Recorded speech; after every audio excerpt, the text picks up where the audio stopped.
down your weapon. You have 20 seconds to comply.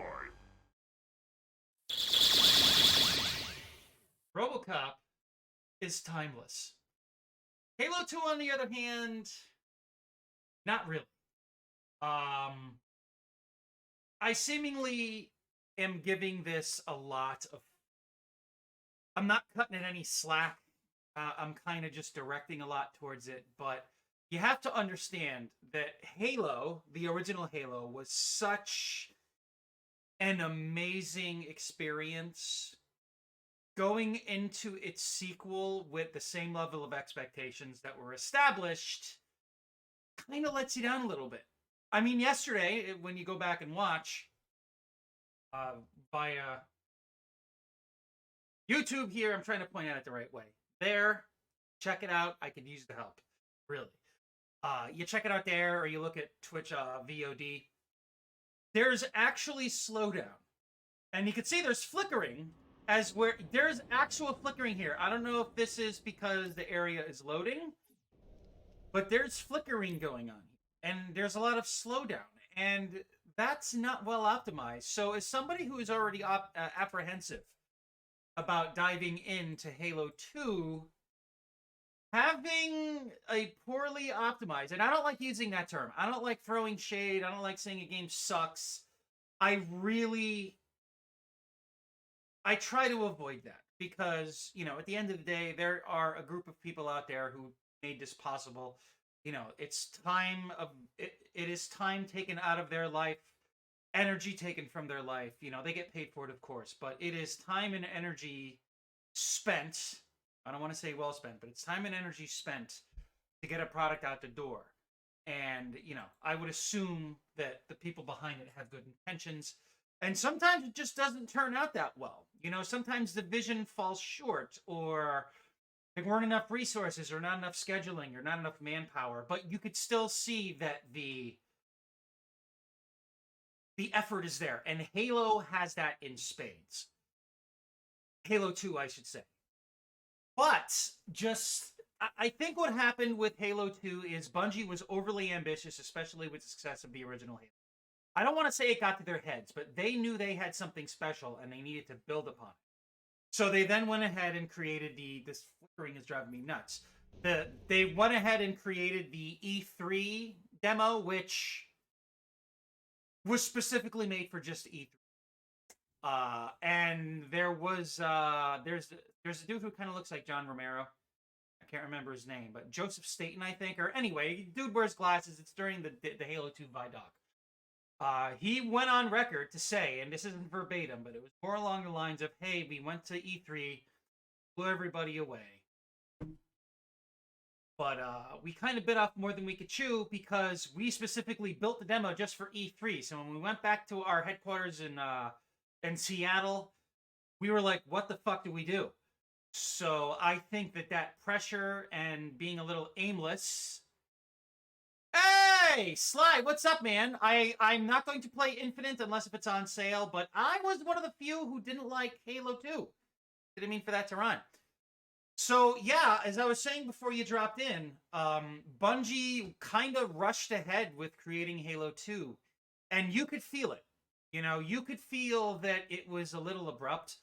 I don't really remember too much, except for the fact that when I was trying to play through this...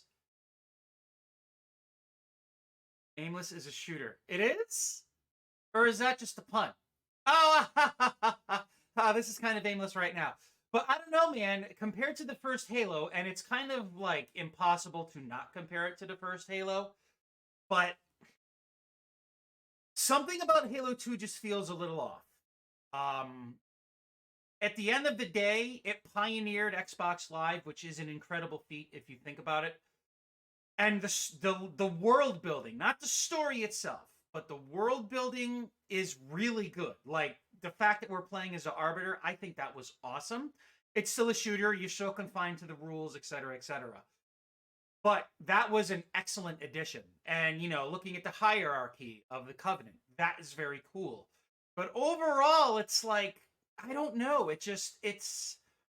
I don't want to say, well, it sucks because it's not as good as the first one. That's not what I'm trying to quantify into words. I think that it's just there's one too many shortcomings in the game itself that bleeds into the storytelling that makes it not as good as the first. I'll read that in a second. Is this a terrible game by any stretch? Not at all. I would say it borderlines very good. But the story isn't as impactful. It feels a little messy here and there, and like when you look at now we're gonna play via remastered graphics. I think they look better in this case. But like you could see that they were a little overly ambitious with I love the little grunt guy there. They were overly ambitious with geometry and like character level of detail and all that, but the hardware wasn't there yet. So like you have these really weird like repeated textures. Like if you look at the side of a building, it's repeating like it looks like you have like a 36 grid side of a building using a four grid texture over and over again. It looks really inconsistent. It feels weird. I think that's the best way to summarize Halo 2 is that it feels weird. The cutscenes in Infinite wonderful. Really? Love the conflicted relationship between AI and Master Chief. It was pleasant. I heard that like it's equally awesome and equally flawed. I will only pick that up if it is on sale. I'm not going to spend any more than $40 on it. From what I've heard, and especially coming from being an old school Halo fan, a lot of the complaints about Infinite stemmed from us hardcore who remember it a certain way. And granted, you have to push forward and expand upon a franchise, yes, but you have to do it in a way that balances it all out. I think that's the best way to put it. It balances it all out, and Infinite doesn't balance it out properly. But again, with Halo 2 here, it's like the story that is told feels a little off. And the gameplay, again, it feels a little stilted. I'm not saying Halo 2 is terrible. I'm just saying that I don't like it. And that's fine. You're not supposed to like everybody. Oh god.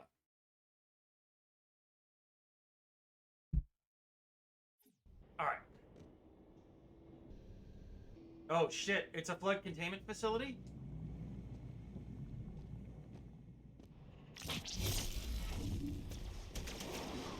Oh shit.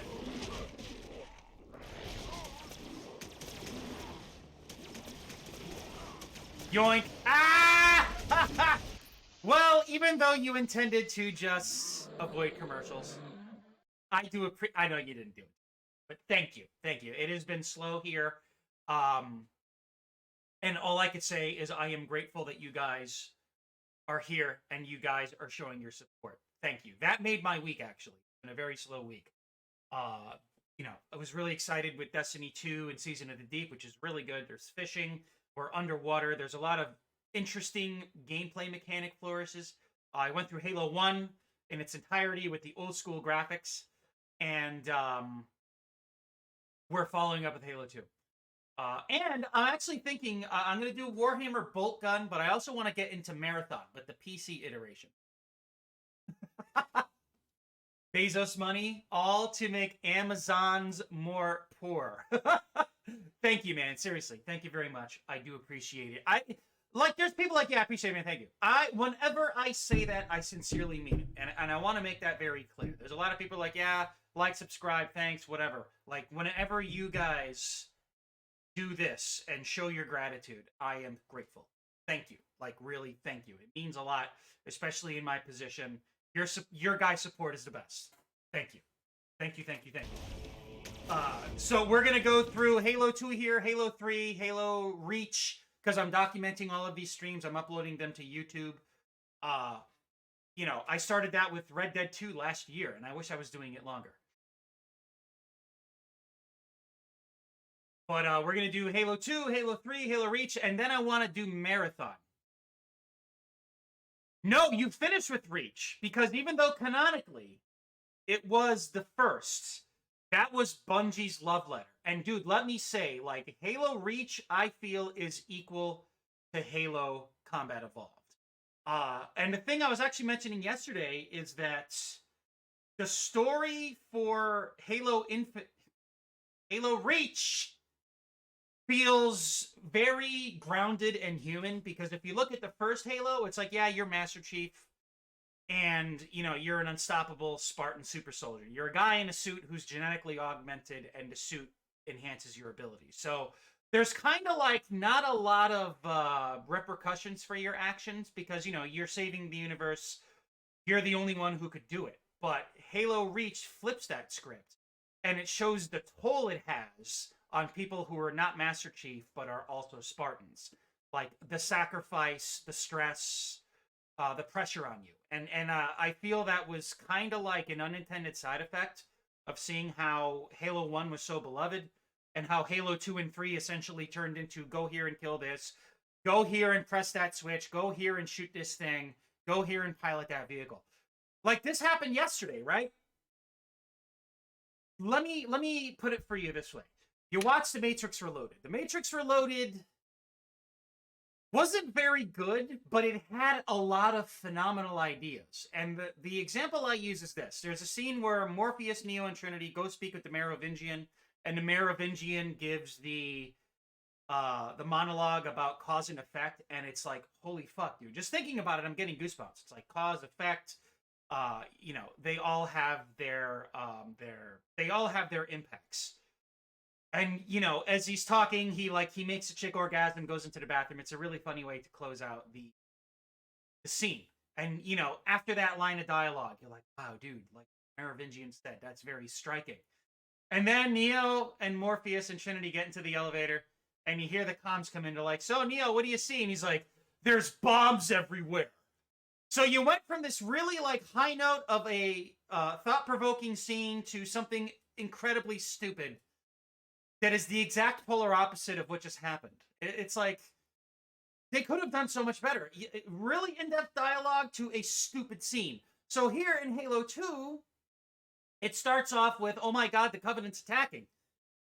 We got to do something. And you're thinking like, shit, this is pretty serious. And then the guy's like, hey, Ron Perlman comes into your ear. He's like, hey, Master Chief, there's a bomb. Go take it out. It's like, why didn't they do that a different way? That just seems like a cop-out, right? Like, it would have been cool, as I said yesterday as well, where you're like, oh man, the Covenant's going to kill us all. We got to go to, like, take the commander out. And then as you take the commander out, a cutscene plays where it's like, holy shit, dude. If they were to fail this mission, they were going to blow us up anyway. It adds more to the weight of the situation. It's how you say it's how you say it, not what you say, is my point. So you have all of this buildup. The Covenant's here. Oh my god. Ooh, there's a bomb. It's like, I throw bombs. They're called grenades. Like, where's that impact? The story lacks that. And that's where my complaints come in. But yeah, it's that stilted, like, oh, just go and shoot it, go blow it up. That's what the stories of Halo 2 and 3 turn into. And that's where I'm like, oh my god. So like, imagine if in Halo 1, right? Where there's that epic scene where Master Chief stumbles upon the soldier, where he opens a door and the soldier kind of falls into Master Chief's lap. And you're like, oh my god, he's dead. So Master Chief, like, searches him and he finds a chip. And he puts the chip in his head. And it shows, or his helmet, I should say. And it shows the build up to the flood. Like, you know nothing.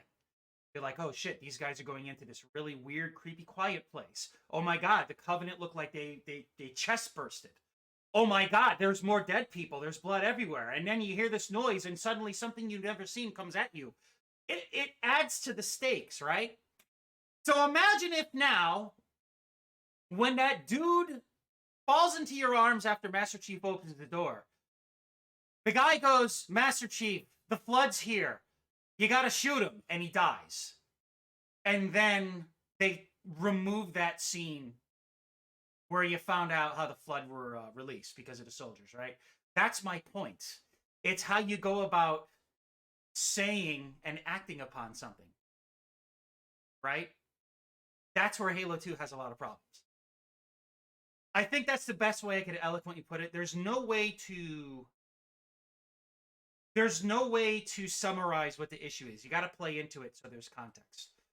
And again, I think that's actually the best way to put it. Is Halo, there's building context. In Halo 2, it's just like, it's summarized.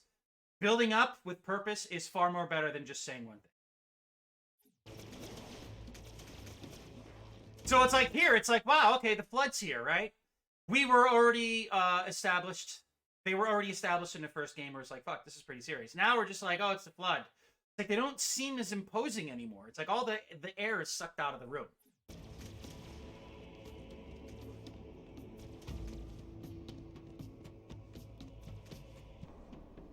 What happened here? I like this guy. You always have bad feeling. You had bad feeling about morning food nipple. Close your jaws, or I shall bite. What is going on with the flickering here, man?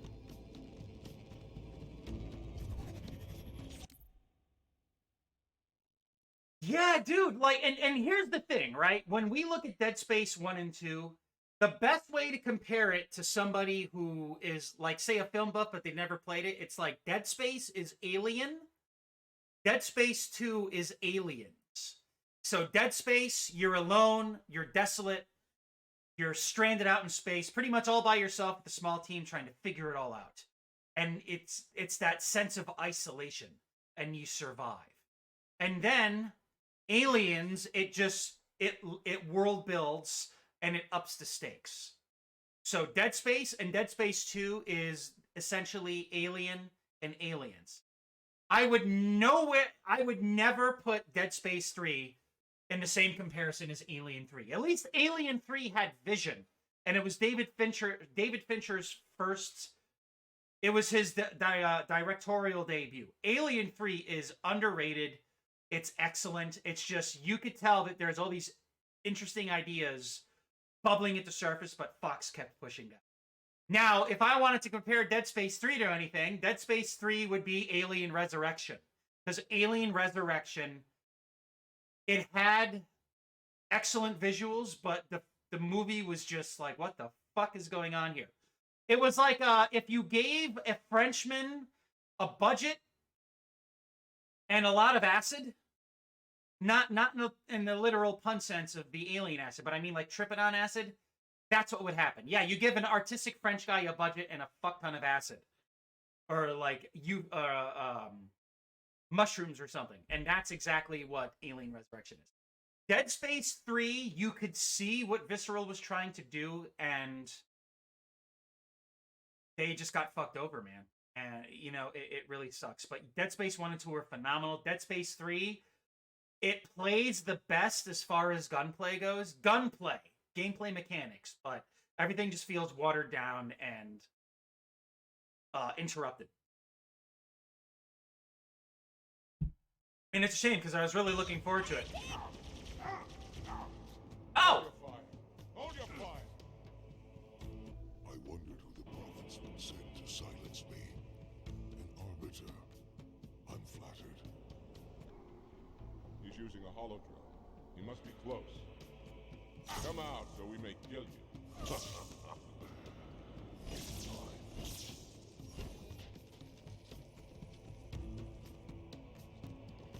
You see again, right there. He could have come out. He could have said his piece. And our, whatchamacallit? And our comrades start shooting at him. And then, like, he's just like, ha ha ha ha, and he poops. And Arbiter's like, hey, he's using a comms thing. He's quite sly like that. It's like, no, he's using a comm thing. Can't shoot him. Oh, boy, here we go. Stand firm. The flood. No, I killed my friend!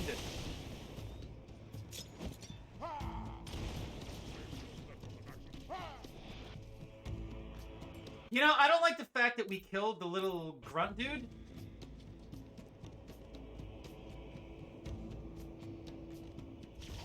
Stand firm. The flood.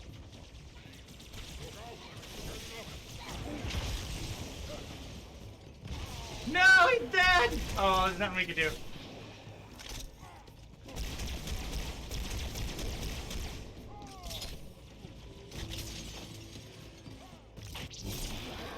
Oh, they reinfect, that's right.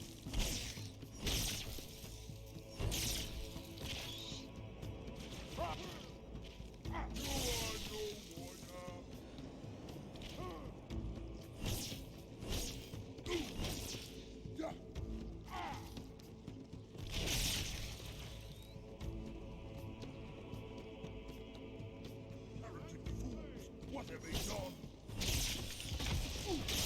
Aim more careful.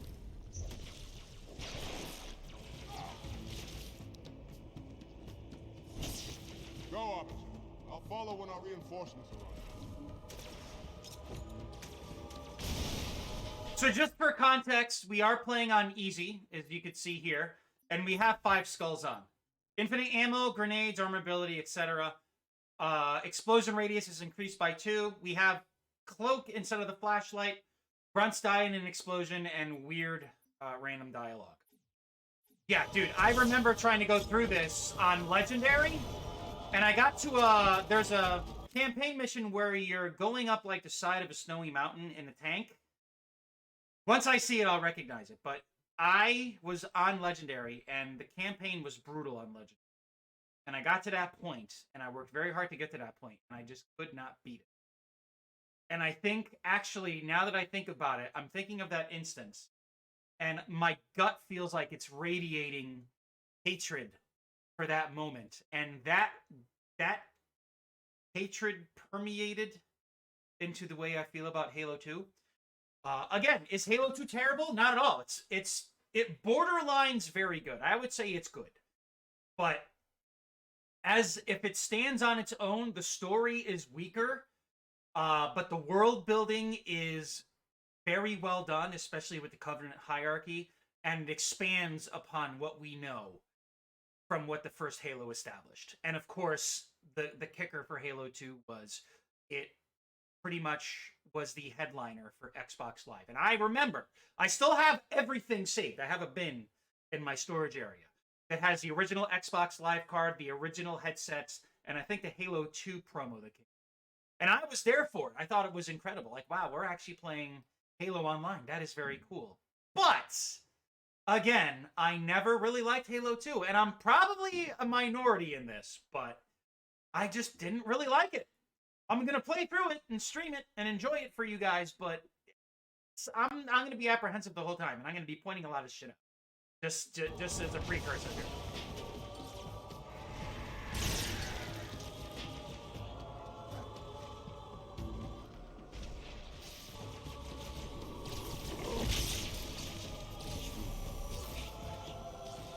Not even heritage would have this.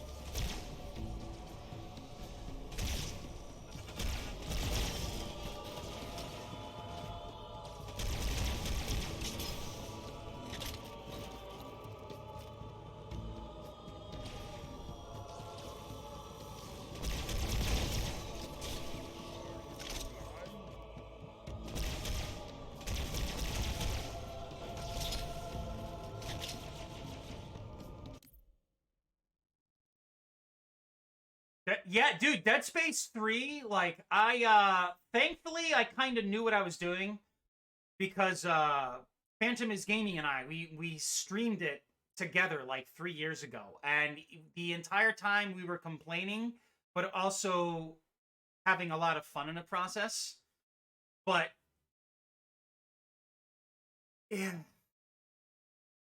yeah, it sucks because you know here and you know here that the team put their all into it, but they were just, you could tell somebody got in the way. And I think I beat it on hard mode on backwards compatibility, but I just went through it with like the most broken weapon. But yeah, the story had a lot of potential, but it was all squandered. I mean, there's no way we could salvage it through, like, you know, trying to quantify with praise and everything. It's a flawed game. You could find the positives in it, but sometimes it's just like, there's nothing you can do about it. Nothing you can do about it. And it's unfortunate, too.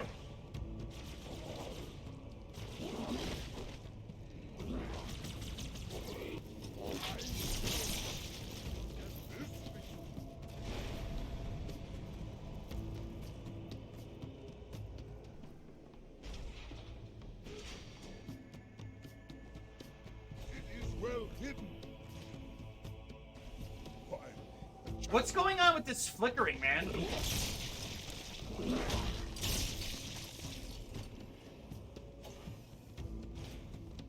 Oh, sorry. I'm so used to shooting your kind, I can't help myself.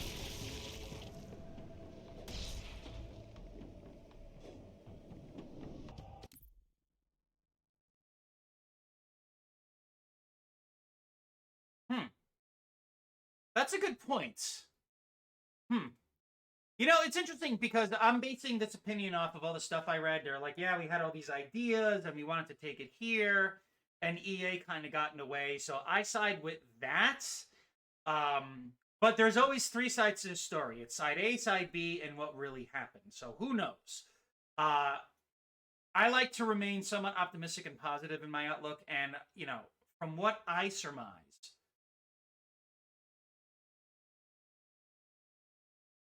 they had a lot of ideas they wanted to implement, and EA got in the way. It was like, no, you got to do this. And I came to this realization when I was streaming it more recently. I streamed it right before the beginning of the year because the remake on the horizon at that time. And one thing that I found pretty crazy was you could be in any environment. Now, I will say the only one environment that really pissed me off was the extra like side caches that you could find. Those were all cut and paste, and those were mind-numbingly. Like, it was like the same T-junction over and over and over with an elevator and like a set of stairs leading down and a room where you just had to shoot waves of enemies. Like, that was complete fucking bullshit. I don't know who was responsible for that, but that sucked. But no matter what room you were in, even the Tetris rooms that led you to a prize, which is stupid, you could shoot every light out. And I'm not making this up. If you haven't experienced this and you're curious for yourself, just load in a save, and it's towards like the second half of the game where things get a little more like old school rustic looking. Like, it looks like an old space station you'd find in like Alien or Aliens. And you could literally shoot out every single light. And I found that out by accident because I was testing a weapon and I shot a light out. I'm like, oh, that's cool. And then it happened again, and I'm like, wait a minute. So I started literally shooting out all of the lights, and it's like, there has to be a reason that this is still in here. Like, maybe there was supposed to be some type of stealth element or whatever, but it was very fascinating to me. Because, you know, Dead Space 1 and 2, and I'm talking about the originals. The remake of Dead Space is fun, but that's neither here nor there. We're talking about the original two games. Like, even somewhat to an extent in the remake, the environments, they're just, you walk through them, and they're there to set the setting and tell the story. There's a lot of really good environmental storytelling in that. But outside of that impactful ideology or iteration, you can't really do much with them. So even though, yes, it's just a lamp, that tells me there could have been some gameplay implementation that was either scrapped or left out. You know, and that's what I really enjoy. I mean, this is kind of a tangent, but that's what I really enjoy about the last 2 seasons of Destiny. Lightfall is the governing, like, yearly expansion, but, you know, in Destiny, you go to Venus, you go to Mars, you know, you go to Nessus, and they look great. The soundtrack is phenomenal, and it's fun to explore and, like, you know, pick something up, but you can't really interact with them. Like, you could pick up, like, say, let's just use Zerhir as an example. Like, I could get spin metal. So, like, I'll go up to the spin metal node, I'll hold the X button, and it'll disappear, identifying with the fact that I picked it up. And then maybe a door will open, or you need to go and you need to, you know, put your ghost out so you could spawn a wave as exposition play. But in Lightfall, like, there's a lot of areas in Neptune, of course, because it's Lightfall, where you'll shoot, like, say, a Vex. I'm sure you're familiar with the Vex, or the cyborg-looking things. You shoot them in their weak spot, they explode. Their explosion gives off a radius that will actually affect the background. So, like, say they're standing next to a terminal or, like, some type of glass, that will explode along with the Vex. Even in Season of the Deep, which is the newest one that just came out Tuesday, like, you're underwater in certain, there's, like, connector areas, so, like, you'll jump in and you'll run around and you'll flip a switch, and then you'll go into a pool. You'll jump in, and suddenly now you're floating heavily, or you're sinking slowly, I should say. You have to collect bubbles, and you actually see your character, like, slowly skip through the water. That's cool. It's a small gameplay flourish, but it's in a world where we're used to just window dressing and a node you interact with, depending on what its result is, it's really cool to see that. And it really excites me to think what might be next, considering how we've seen things transpire. But going back to where this started with that interactive environment, Dead Space 3 had that, and it makes me think what that could have been. And that's what tells me that somebody or something or whatever got in the way and was like, we need to remove this. Was it Visceral? Was it EA? Was it a technicality due to hardware restrictions or something? I don't know. But it begs the question, like, what was this intended for? And that's where you're like, huh.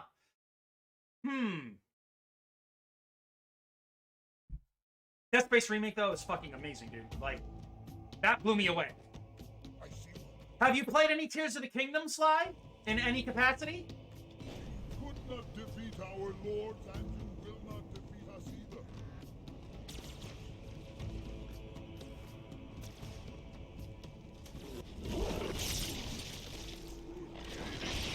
Dude, even when you slice at them in the original, like, there's a mist. We don't have that in the new one. What the fuck?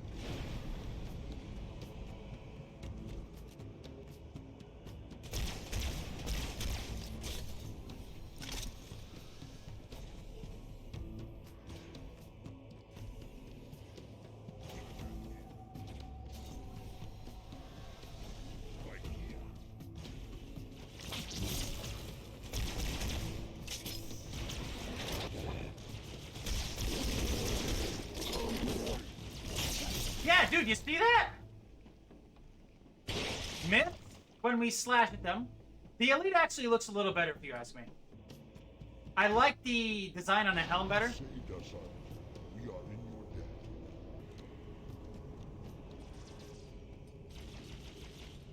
But yeah, when we slash here in the remake, nothing. There's a little bit, but it's not... What the hell, dude?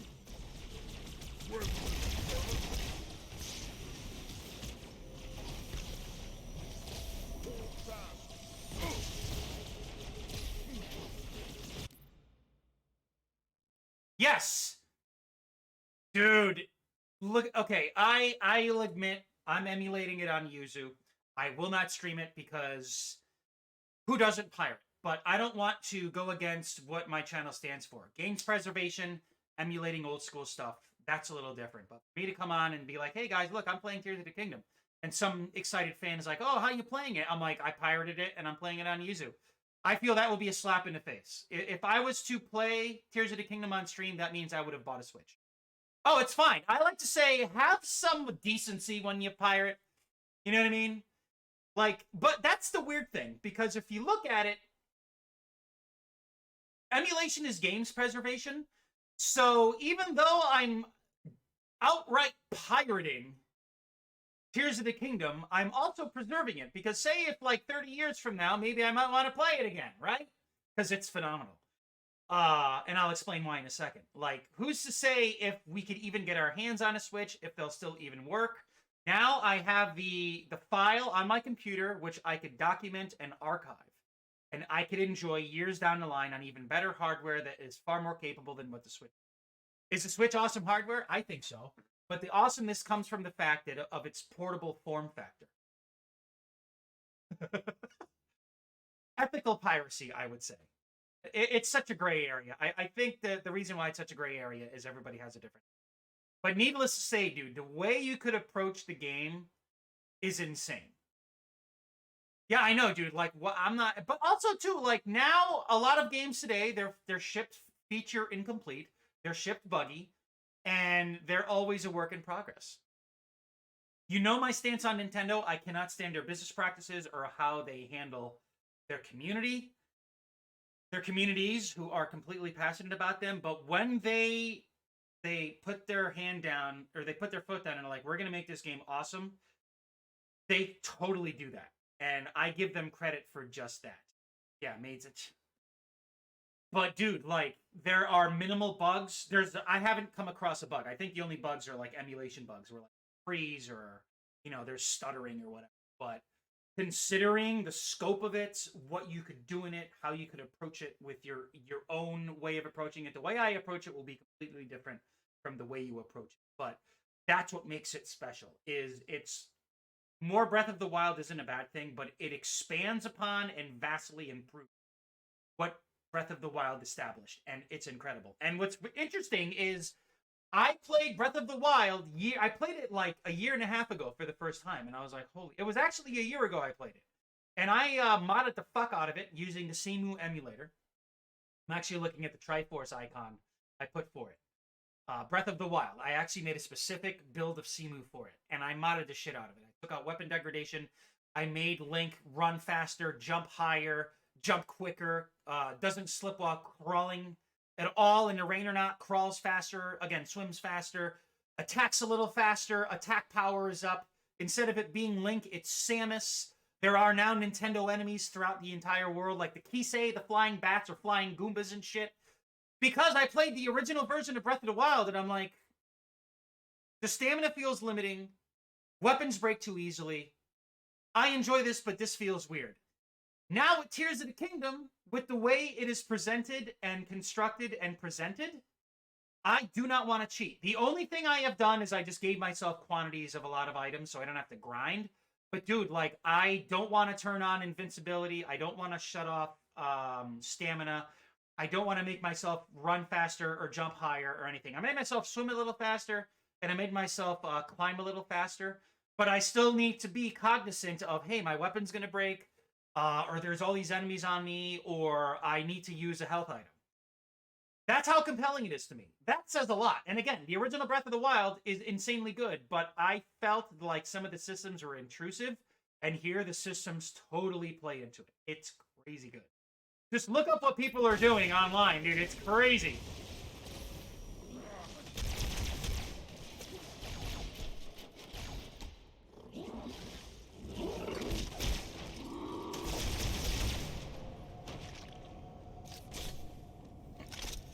But yeah, dude, Tears of the Kingdom is something else, man. It's awesome. I don't get captivated by games that often, and when I do, holy shit.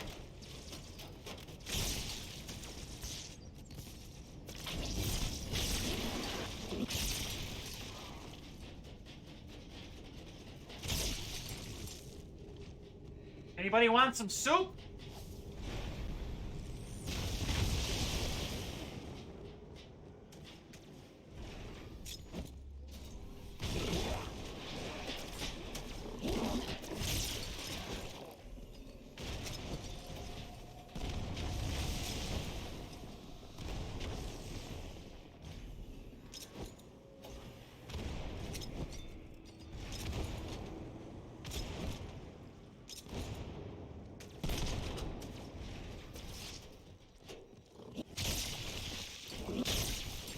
I don't like that lunch here, by the way.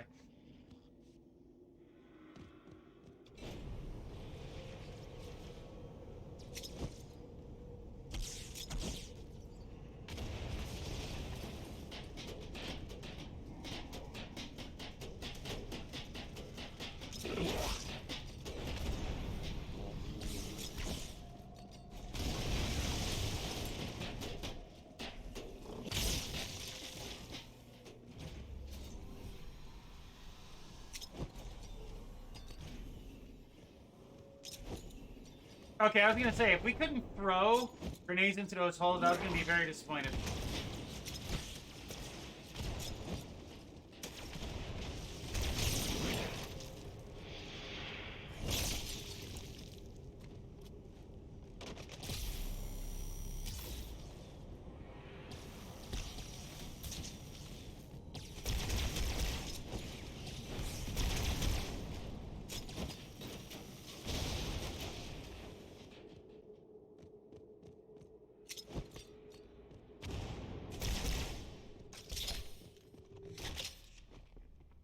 Yeah, this looks weird, man.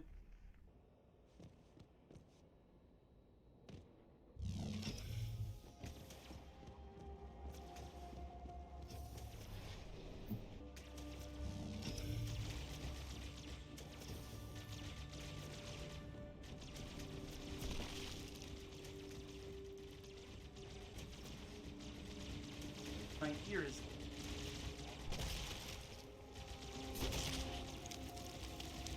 Want to make sure my monitor was down.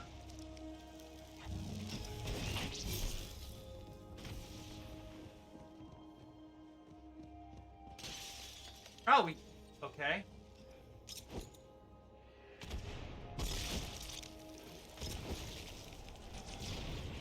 I do not remember any of this, man.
Oh, that's pretty close to the original. That's awesome.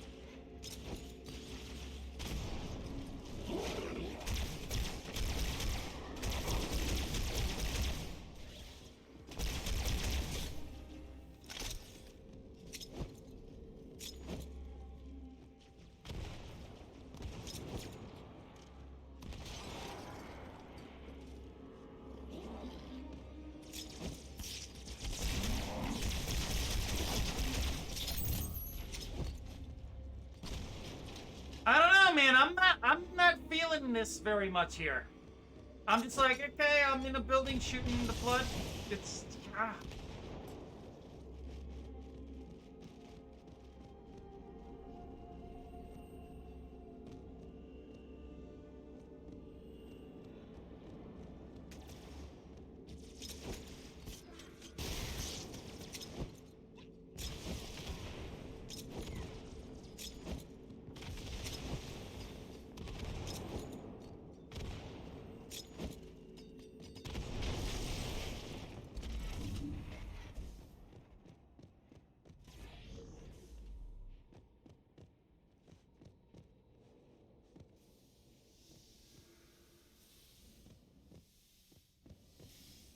Leader, the storm is about to hit.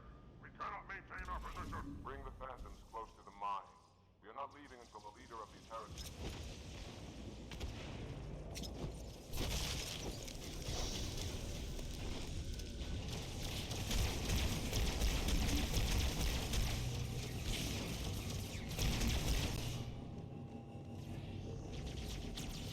Oh, I was about to throw grenades at him. Throughout the state, we don't have enough troops to manage such a large infestation.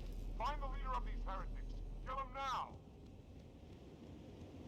Yeah, kill the heretics. Go kill the heretics. Just kill the heretics.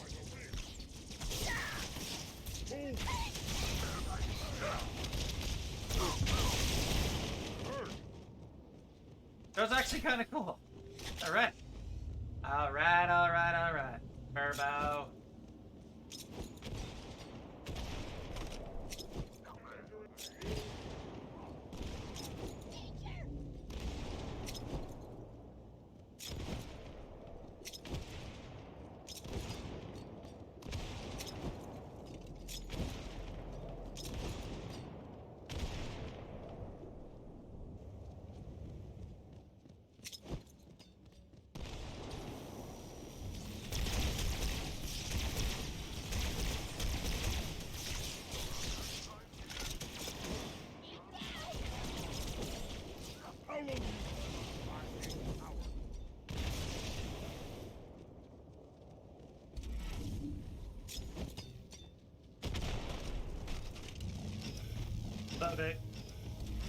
Heretic boss,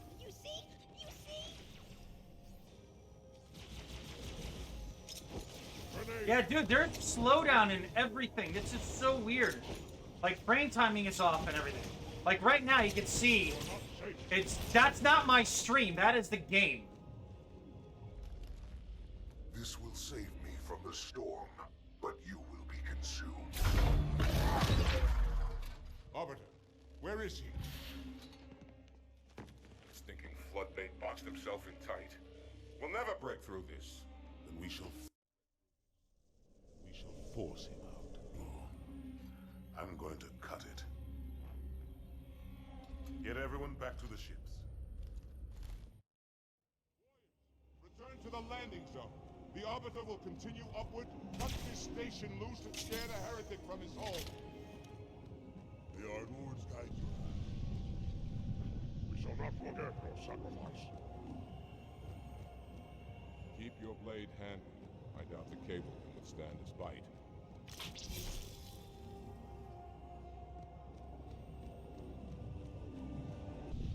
Yeah, dude, this is so bizarre. Like, why is this chugging? It's kind of maddening, to be honest.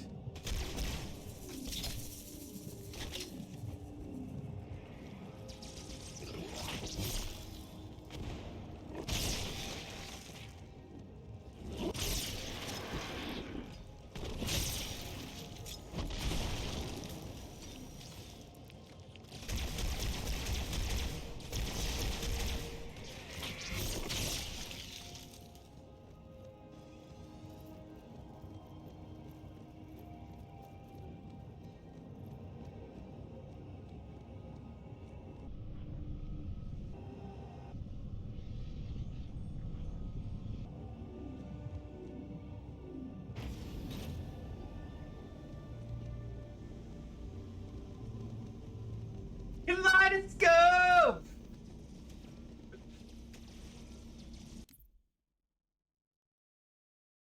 Okay. Not my bit rate. Be good. Good, yes! Okay. All my bandits are in the air orbit. Go ahead, cut the cable.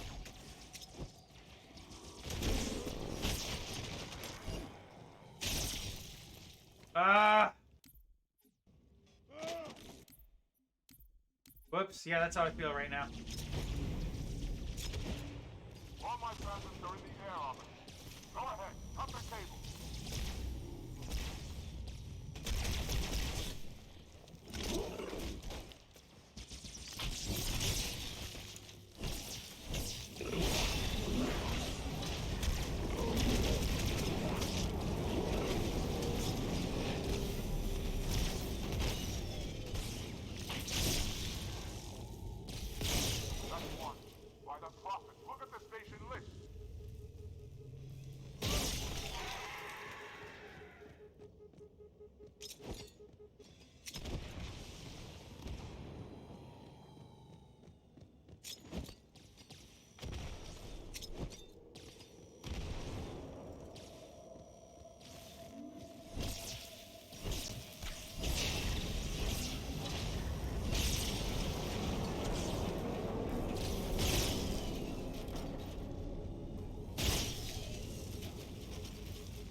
Alright, we got a checkpoint. That was weird. One final cable officer.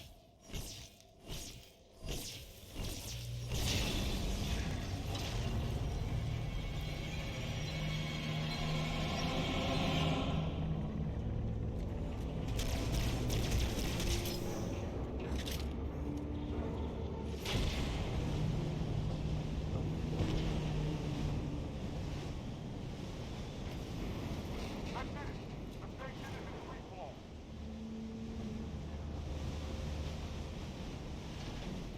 Whee! I hiccuped as I was doing that.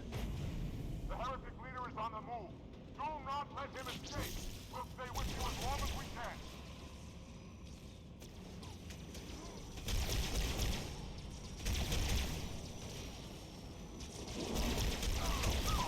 Yeah, dude, what is up with the terrible performance? I mean, this is a Series X. This is supposed to be optimized. What the fuck? Our lives for the truth and the covenant.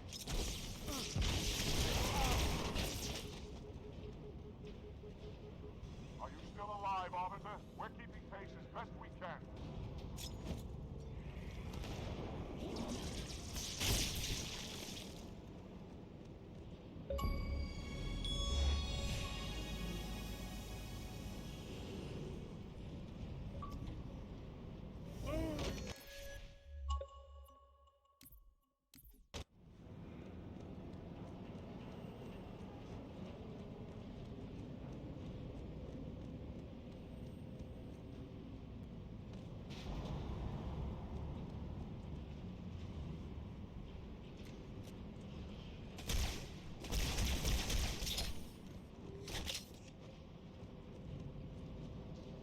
Yeah, dude, this is not good.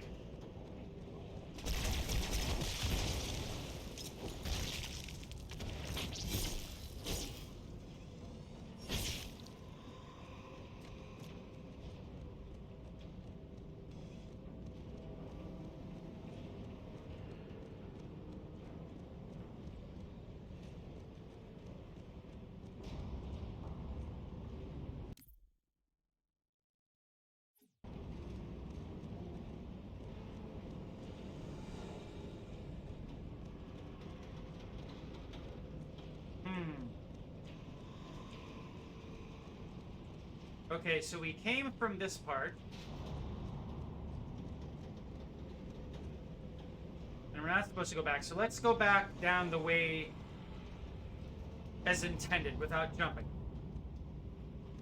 Yeah, dude, this is, there's even a little bit of stuttering in the OG mode, which is ugly. I never really liked Halo 2 graphics.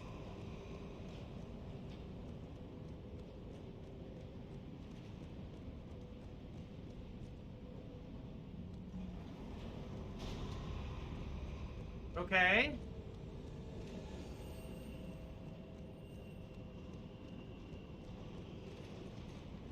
Oh my god, are you serious, dude?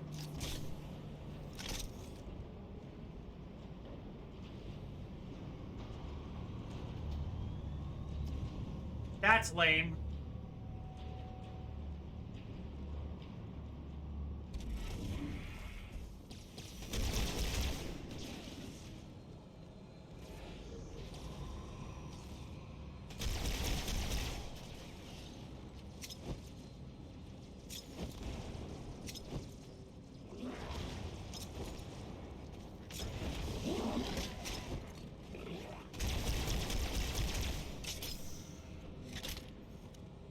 Too bad we can't dual wield the sword. That'd be fucking awesome.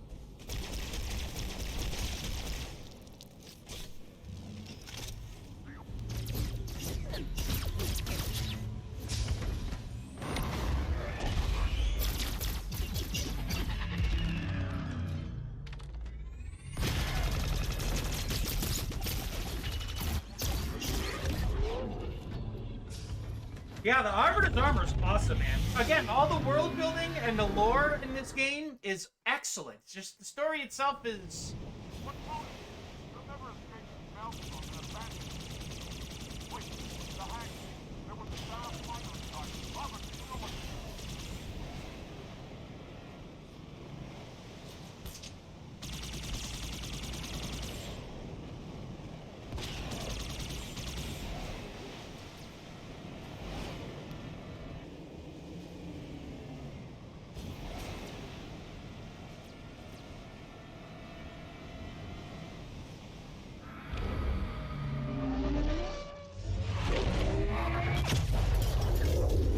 That's a Halo 1 reference. You did that on purpose. And Keith David as the Arbiter is incredible.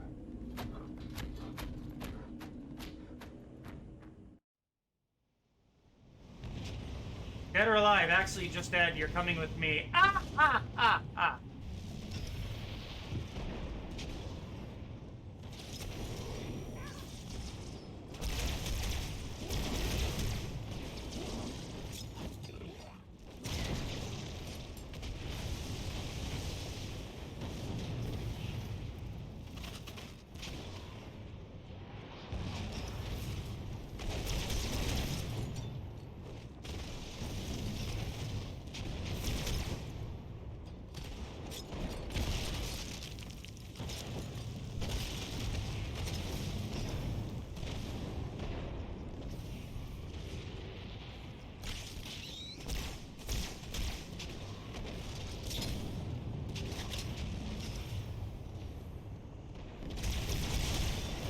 Oh, I exploded so hard, I just clipped through the floor.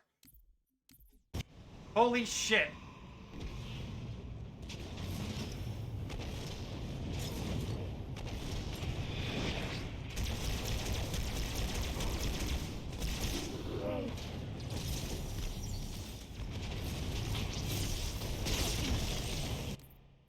Okay. This is Halo 1 Legendary. This is exactly what it's like.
I hate when that happens.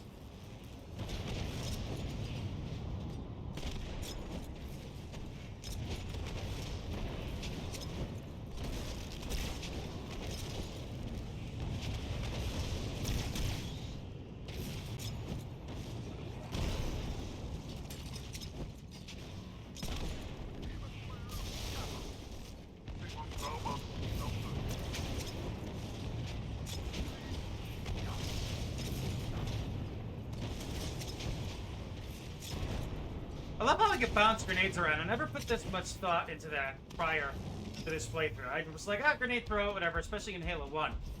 But there's actually an art form chucking nades. It's pretty cool.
I also love how their armor falls apart. That's a nice little touch. Nice flourishes, yes, but overall, eh.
what the fuck keeps killing me?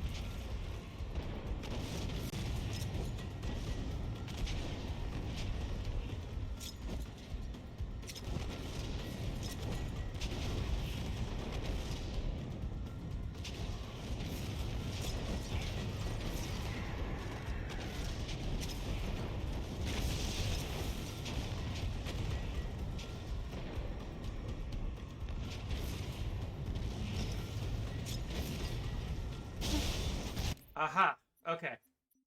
For some reason, it looks like a cylinder is deloading, and it only appears when I go into rooms. So it saves the explosion for when I enter the room. So I can throw a grenade, exit the room.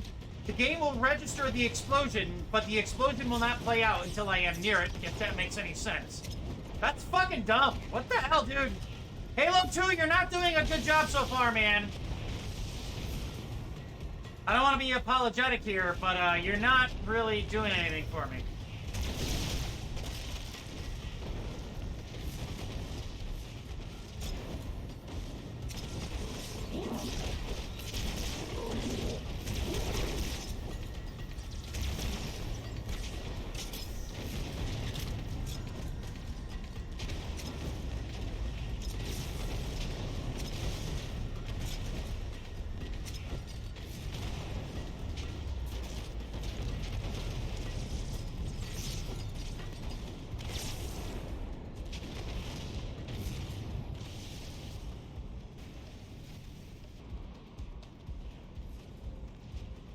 Yeah, we fall in there, we're dead.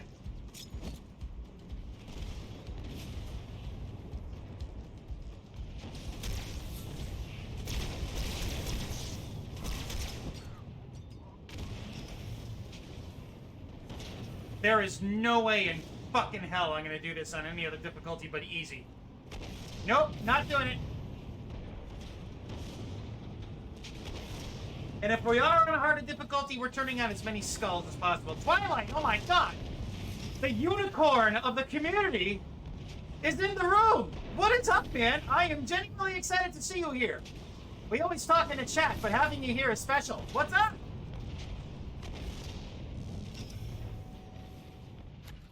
I was never really a Halo 2 fan, man. It's middling, in my opinion. Interesting world building, otherwise, I'm not a fan of it. I would rather die by your And that's Miguel Ferrer, the guy who created RoboCop. slaughter. Who has told Well, you these lies? the actor who played Bob Morton. The Oracle. We could pause the cutscenes. You haven't played 2, but you played the others. That's fine. Because, as I've said over and over, but since you weren't here when I said it for context, the problem with Halo 2 is the impact that the writing has is kind of dumb. And it feels that Bungie's ambition kind of bit them in the ass, because you can tell all the ideas are there, they're just not executed well. They introduced dual wielding, which is okay. They made the game faster, they reduced the field of view. Yeah, dude, it's really good. Like, our local Walmart, which is like 2 miles down the road, sells G Fuel. I really like it. It usually sells out pretty quick, but I had the Tetris one, which you can see right here. I literally have like one little swig left. I got the Pac-Man one, the Sonic the Hedgehog one, and then there's the red and blue one. Like two streamers, the red and blue one. I can't remember. But the Tetris G Fuel is really good. I really like it. But yeah, it's just, you know, my mainstay is Monster Whites, so it's nice to have a little bit of variety. But with Halo 2, so going back to that, the field of view is... I'm talking about the original Xbox version, not the Master Chief Collection iteration. So the gameplay was faster, the field of view was narrowed, it had online play, which was insurmountable at the time. And even though the story turns into Chief, go shoot them, go kill this, go kill that, its world building is excellent. So it's kind of a juxtaposition, because the immediate story, in my opinion, kind of is... It kind of sucks. It's another form of like Red Bull or energy drinks, really. Gamer Fuel, G Fuel. It's just 300 milligrams of caffeine with B vitamins, niacin. So if you want to make your own like pre-workout or energy drink, the ingredients are all the same. And you could buy 3 months worth of supplements when you would otherwise spend the same amount buying like a month's container worth. Yeah, it's just caffeine, vitamin B6, B12, taurine, tyrosine, and niacin. That's it. Yeah, dude, all you do, get niacin, B6 and B12, and just throw it in your coffee and make a little extra coffee, and that's it. Yeah, well, yeah. I mean, if I have coffee, it makes me poop real quick. Oh, you did? Ooh, hold on. My Discord's been shooting off because of the Destiny community I'm part of. It's the new season. Oh, cool. Duke said something too. I'll look at his after.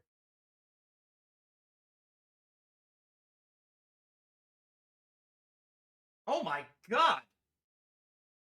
20 different flavors? Holy shit. I see the Twitch one, lime. Tetris is in the middle, literally in the middle. Cherry. How much are those a piece? You see, what's interesting is I haven't had coffee in a while, but when I had it regularly, I was fine. Now, since I usually have one in the morning of Monster Whites. We made coffee again after like 3 months, and it just runs right through me. Yeah, that's a lot of G Fuel. How much is a container each? 343 Guilty Spark. I am the monitor of Installation 04. Ask the Oracle about Halo. How they would sacrifice us all for nothing. More questions? Splendid. I would be happy to assist you.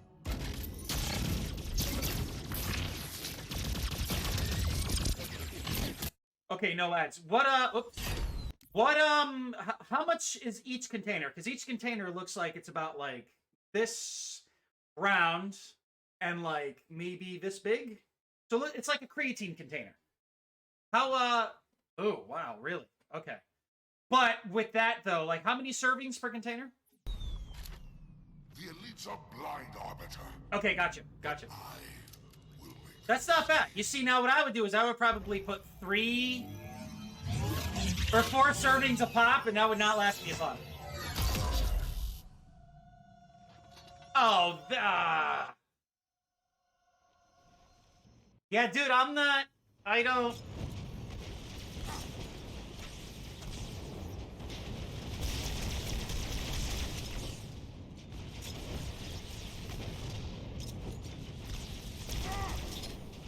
Hey, this is the nightfall of the week, right?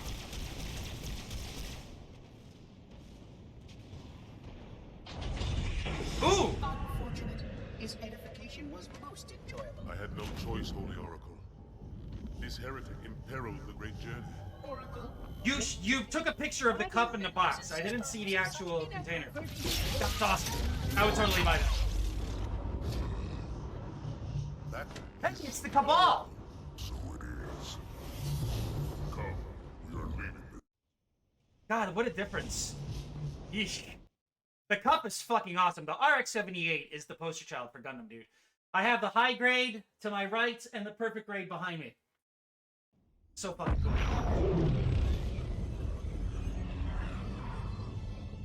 Ah, okay. Oh, what, dude, what a difference. Holy fuck. 1-0. We're drifting. Archer pods are cold. I'll need to rekey the system. Do it and find out where we are. Her face is weird. Sorry for the quick jump, Sergeant. You in one piece? I'm good. Yeah. Chief? Weird. It'd be funny if Chief smoked a cigar underneath his helmet, and whenever he talked, smoke would come out of his visor. Cortana, what exactly am I looking at? Forbidden and rarest G Fuel? Let me know when you share it, I'll look. Say what? So this is what my father found. I thought Halo was some sort of super weapon. It is. If activated, this ring will cause destruction on a galactic scale. I want all the information you've got on the first Halo. Schematics. Oh, yes! Whatever. Sanic! I don't care if I Dude, have that's clearance or awesome! not. Yes, ma'am. For Where's our those, target? The enemy ship is stopped above the ring, man. Love it. We're going to pass. That's right over it. amazing. Given what we know about this Slimy. it's even more important that we capture the prophet of Are you familiar with Spydama, the Japanese Spider-Man? Because somebody in Mugen, and I have the file, which is a character, it's Spy-Da-Man. He's like, run, dun, do, and he has the the weird cufflink. Like his artwork is he's like this, and it's Spider-Man. And then there's a Japanese Ronald McDonald. Spider-Man, and Ronald McDonald. Dude, there are some Mugen creations are fucking insane. My favorite one is Omega Tom Hanks. And it's essentially a big Tom Hanks head from like Forrest Gump on a little miniature body, and like all of his attack buttons are different movies. So like if you hit your punch buttons, he sends them horizontally, and if you hit your kick buttons, he does them vertically. And it's like Forrest Gump, The Green Mile, Castaway, and then his ultimate is Turner and Hooch. So this little dog shows up, it's like, and it blows up. It's a joke character. It's glorious. It's good. It's Omega Tom Hanks. Look it up. It will make your day. I guarantee it. But yeah, Mugen, man, it's such a tangled web of awesome. You go deep. It's amazing. But there's a Japanese Ronald McDonald. He is literally based off of the Japanese incarnation, and his sprites are an edit of Guilty Gear. And then Spy-Dama is essentially just another joke character made using like I don't know, some type of bootleg game, but it's purely the Japanese Spider-Man. It's insane, dude. There are so many cool Mugen creations. There's a custom Lion-O. There's like Transformers they did. There's custom iterations of Capcom vs. SNK characters by an author, Phantom of the Server. There's a really good and accurate Marvel vs. Capcom Omega Red by this guy named Cyanide. There is a lot of really good stuff. Like, when you download this character, you swore Capcom made it. That's how well they're coded. It's crazy. But Spy-Dama and, I forget the Ronald McDonald character, but those two are, like, two of the best. It's insane. Gret, find out why he came to Earth. Why he came here. Randandu! Hard drop. Sergeant, load up 2 flights of Pelicans. What a difference, dude. Jesus. Until I can move and fight, I'm going to keep a low profile. Once you leave the ship... You're growing chilies this year? Like the vegetable? Over the target in 5. That's awesome. Hang on to your helmet. That still looks pretty cool. Oh, these are where they introduce ODST style drop heads. Jalapenos, man. Forbidden G Fuel? Man, that's good marketing. Makes me want it more.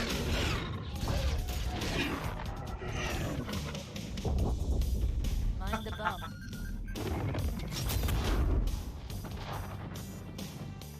So Twilight, does it really taste like chili dogs?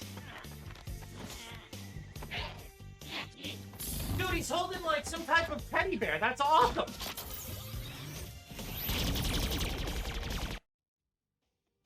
Dude, what a difference.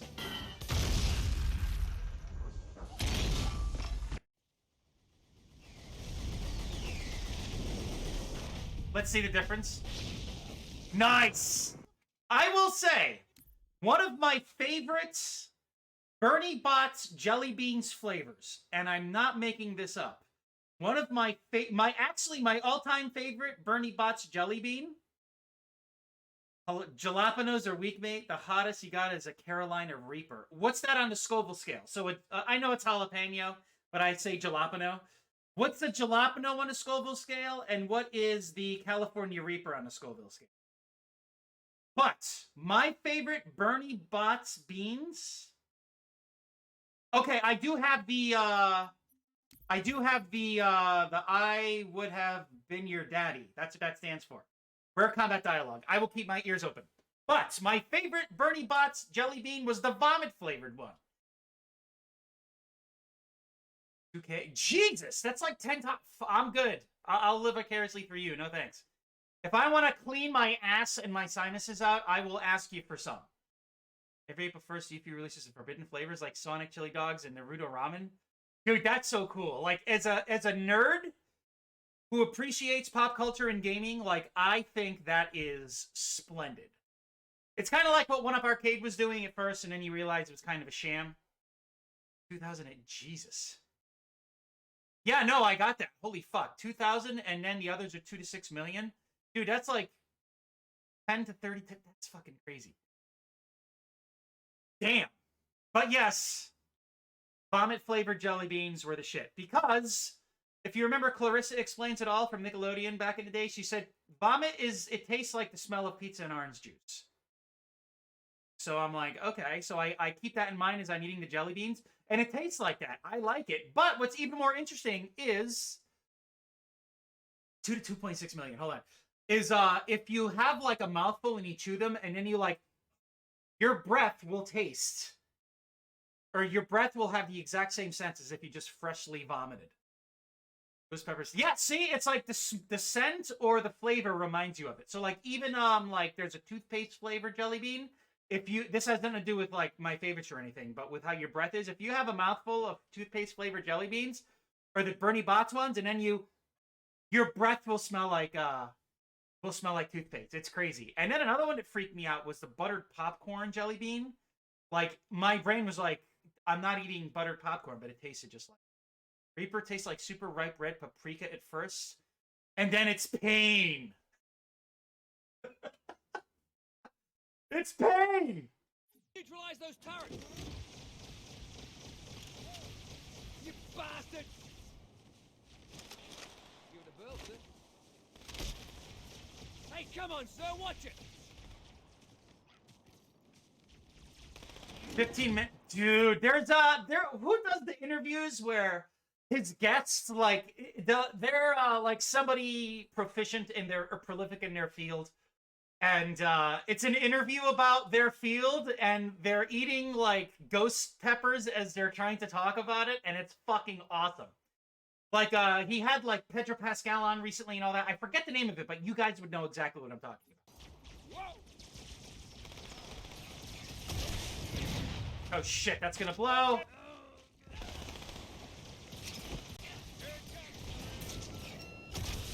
You got trouble, mate!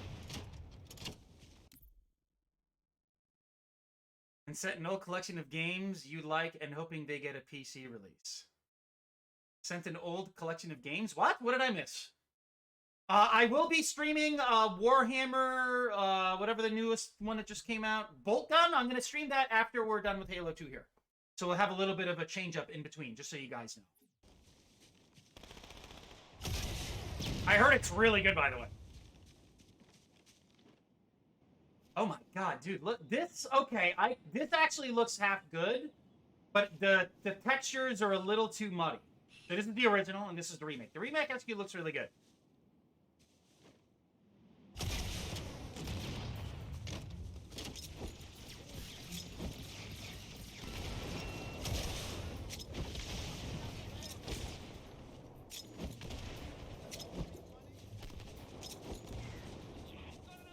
Yeah, dude, I never really liked Halo 2 because Halo set such a high standard, but when you take all the high standard shit away, right? Like, the soundtrack is fucking epic. Like, I dropped my pet off at the vet, one of our cats, on Thursday morning, and I was like, you know what? Let me blast it. So I Bluetoothed my phone to our stereo.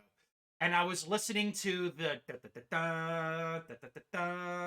it's like up there with Mario Brothers, like when you're like da da da da da da da da da da, like everybody knows what that is, right?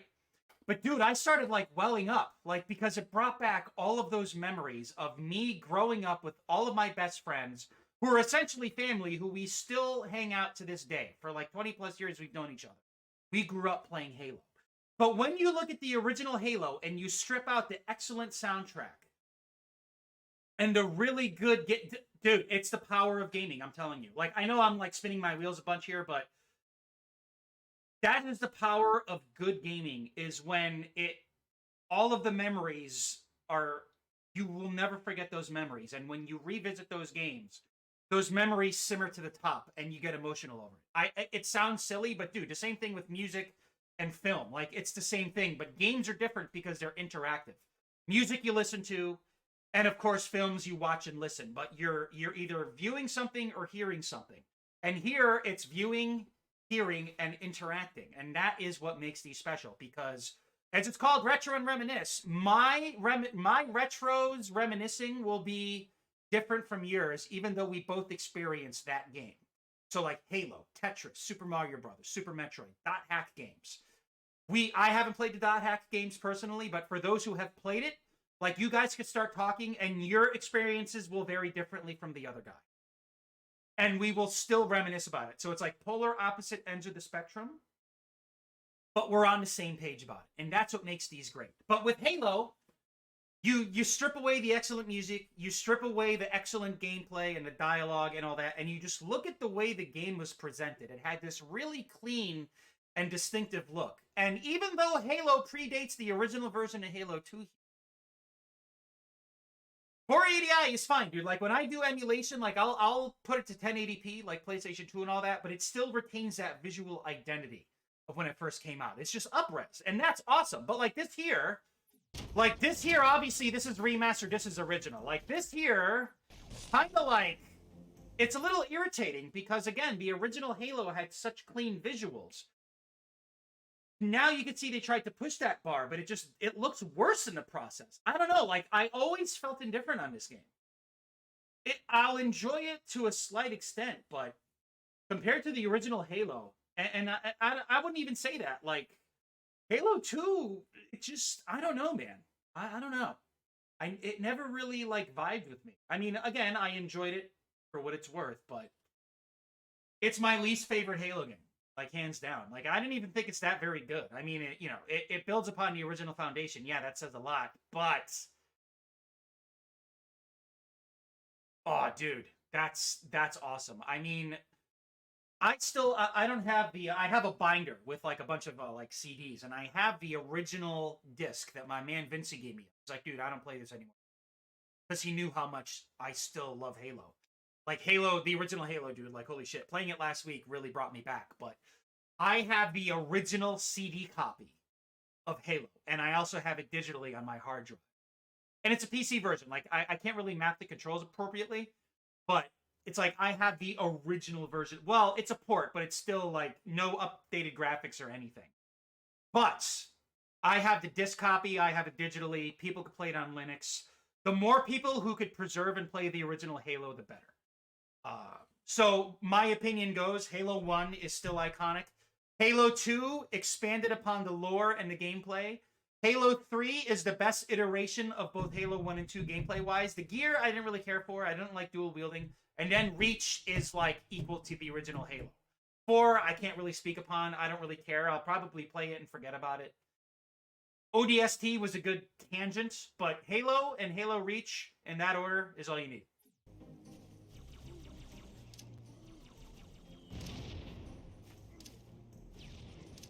Oh, wait. There we go. That's better.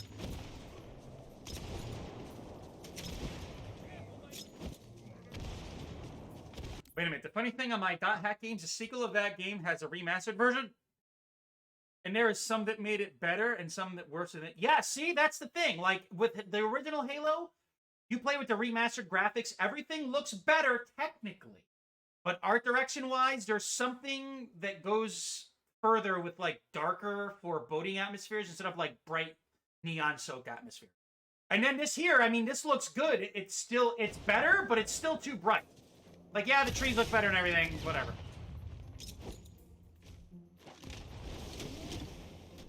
But yeah, you could see, like, what they did is they essentially took...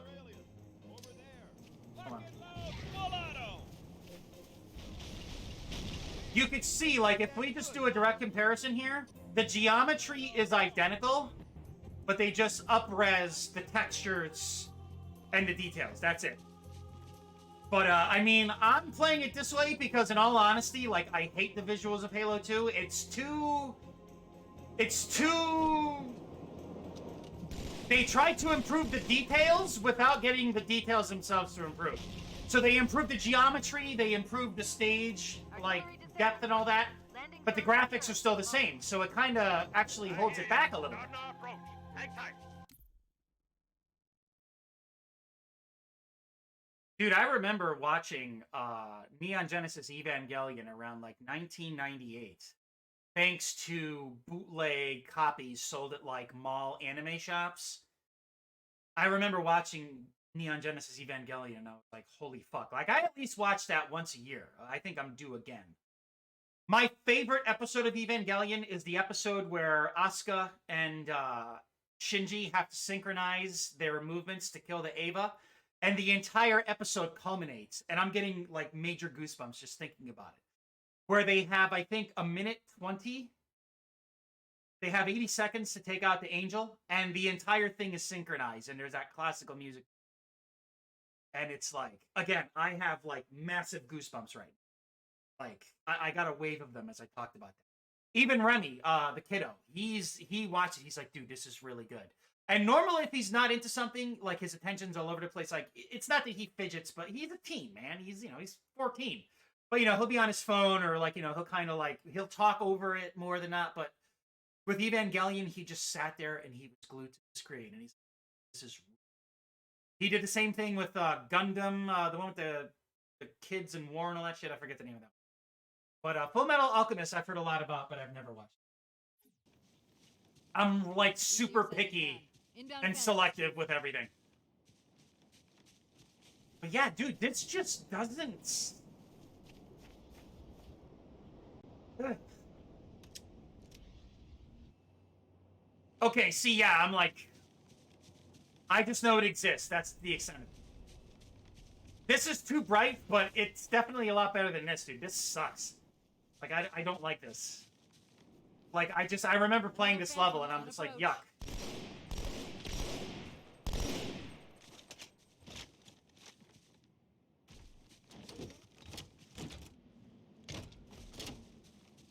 Yeah, this is much better, dude. I mean, the skyboxes, that's one of Bungie's greatest strengths, but this is much better.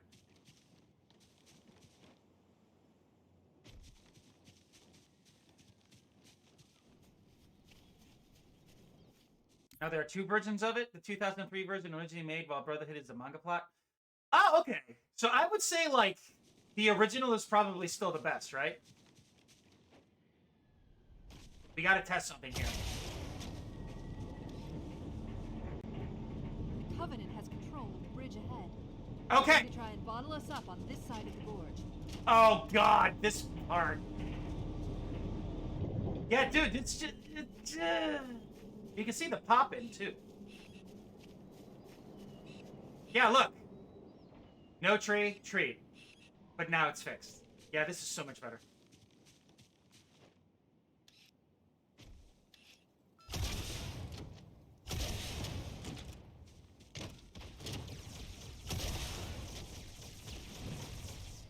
Oh, there's a wraith on the other side? Holy shit. In this structure.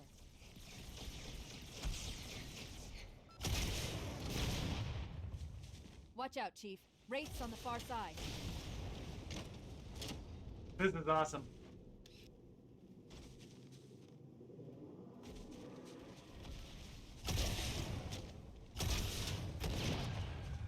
The fuck?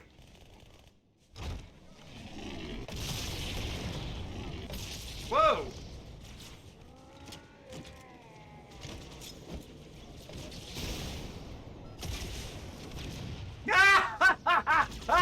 Shit! The moments in the original is better than Brotherhood. However, Brotherhood fixed a lot of missing plots and patched it in. Why can't they both meet in the middle? Like, for instance, perfect example, which could relate to this, is Remy and I tried to watch the newest iteration of Evangelion, and we tried watching the first episode, and we were halfway through, where we're like, nope, this sucks. This is just too weird. That's the magic of the original Evangelion, was the shoestring budget that the series is known for brought creativity forward, and those long takes, and those, like, the stills that just kind of slowly pan with just ambiance. That is Evangelion, and then suddenly you're in this really, like, quickly cut and fast-paced action sequence. We tried watching the remake, and within, like, 20 minutes, we're just like, this sucks. We tried watching a few episodes, and within, like, 5 minutes, we're just like, nope, don't like it. Don't like it at all.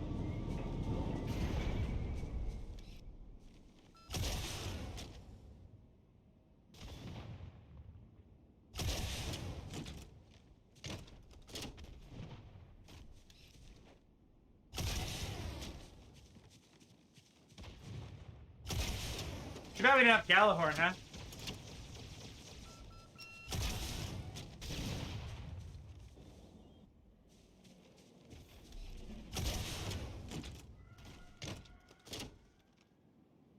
controls to extend the bridge should be in this structure.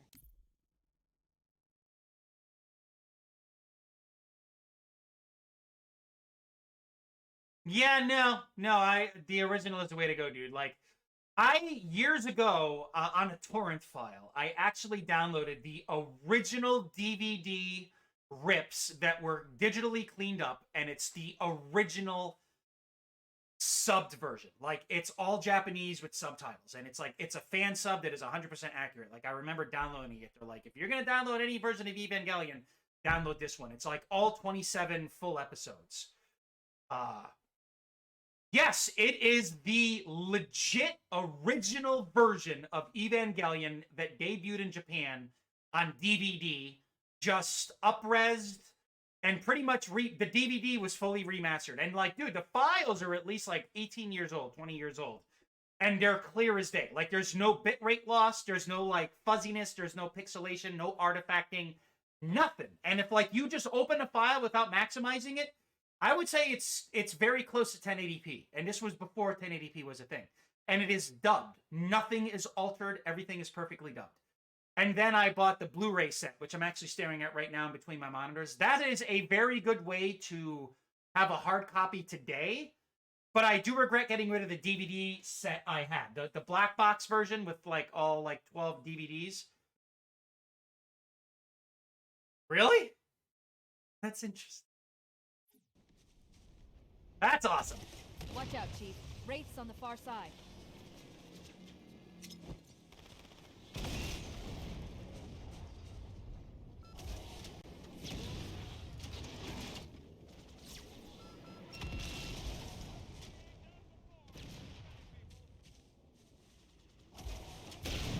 Yeah!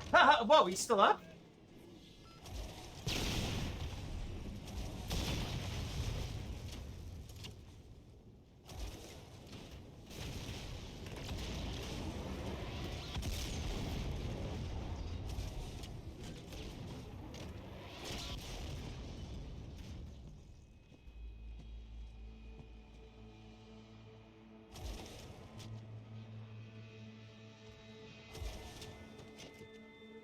Ooh, that was a direct hit. Got it.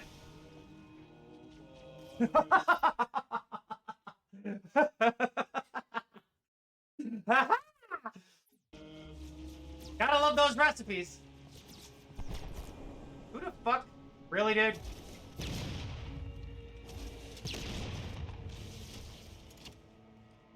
Oh, dude, nice.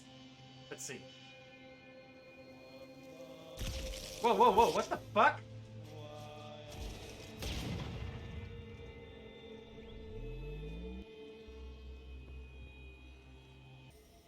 I will say, that actually looks pretty good.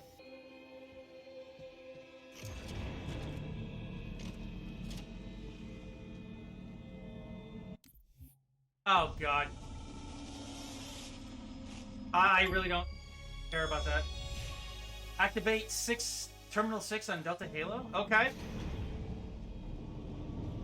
Good, bridge is down. Yeah, dude, like, the textures are just ugly.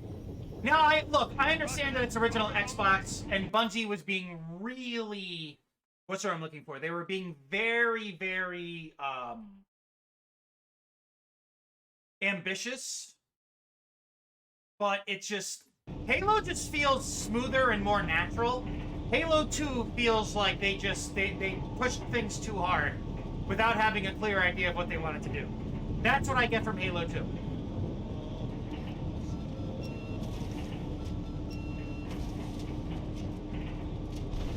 Halo 3, the gameplay, if you ask me, out of the original 3 games, Halo 3 has the best gameplay. Yeah, I still actually have the cans for that. I have the cans for that somewhere. I still have Slurpee cups. Both Halo 3 Slurpee cups. And I actually do have the Mountain Dew can. But, Halo 3, if you take out the gear and the dual wielding, Halo 3 is fucking awesome.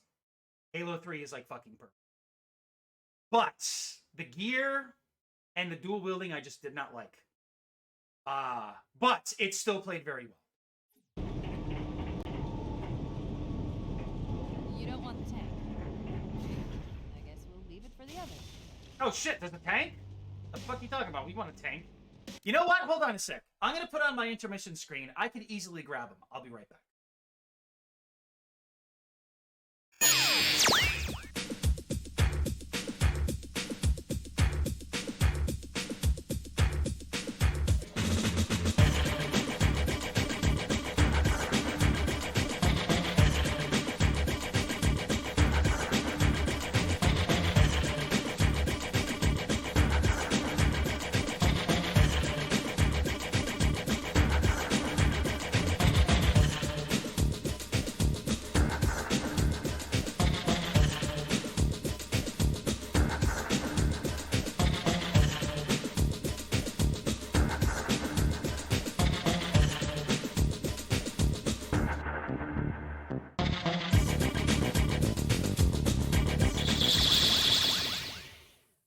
I told you these are easy to get. So what's interesting here is these have literally been preserved. Like, I had all my Halo shit out, and I eventually just kind of compartmentalized it and stored it. But I'm going to go cups-wise. So here's the 3D. The chroma's going to kick in a little there, but there's these are 3D. You kind of see there. This is from 7-Eleven, only at 7-Eleven with Mountain Dew. This is Master Chief with, like, a pelican or something, right? And then, this is a close-up of Master Chief. So it's essentially the same thing. It's just a closer shot of the Chief. And you can see the other one here. It's essentially the same thing. But, inside this, I actually had the box. I think I still have the box. But this is the...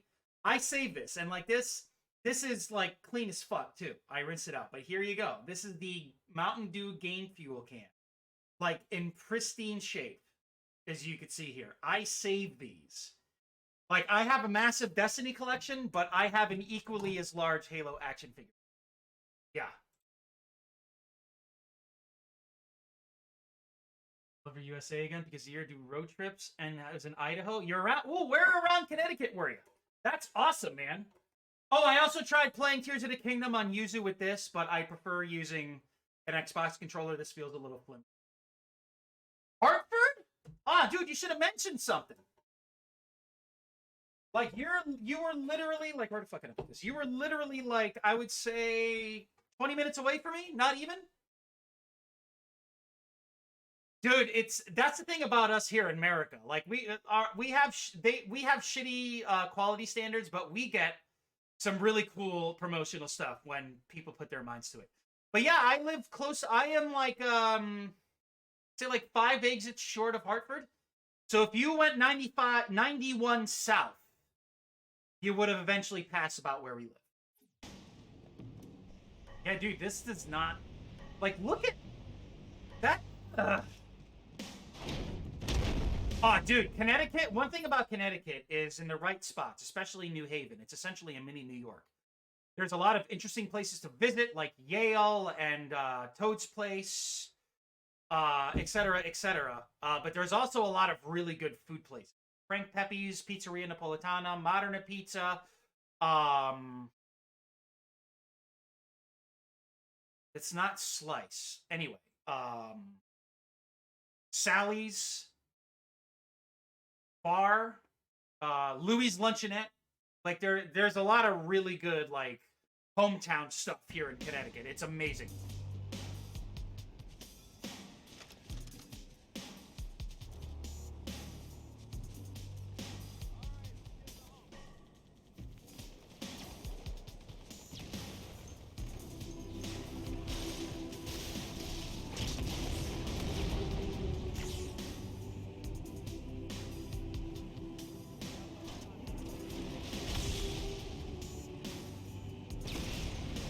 Hold on a sec here.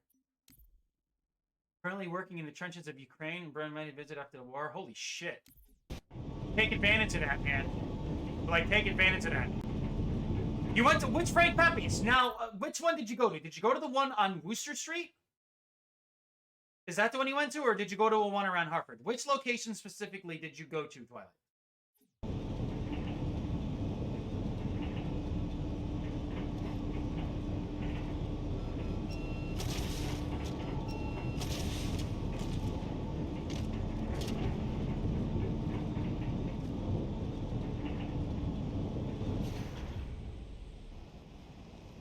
Oh, we can't jump up there.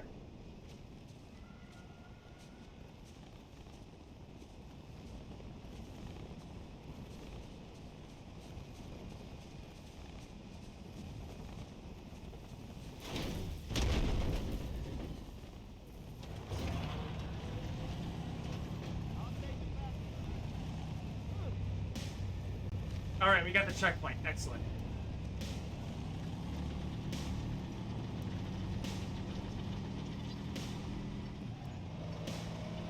So since we got the checkpoint, I gotta test this out.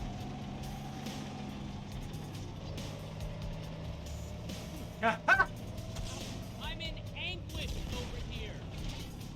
That's David Cross, dude.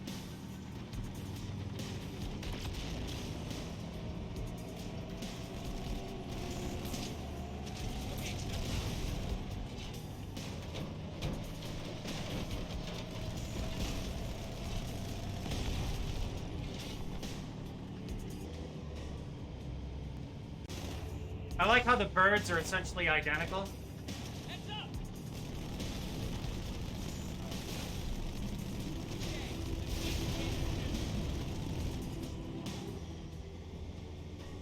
Yeah, dude, this just does not look very good. Pay attention, soldier.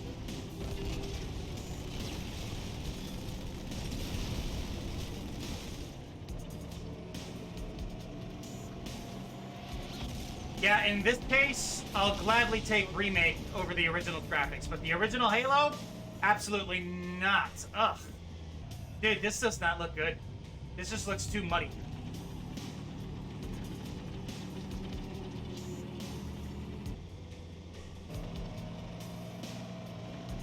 Okay, now, the next question. Was it the street side building, like literally you're on the curb in line waiting to get in the front door, or did you go to the little building beside it a little further back? Which one, which building specifically? Do you remember?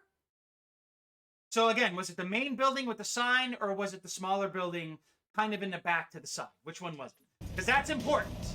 And you'll see why once I figure out which one you went to.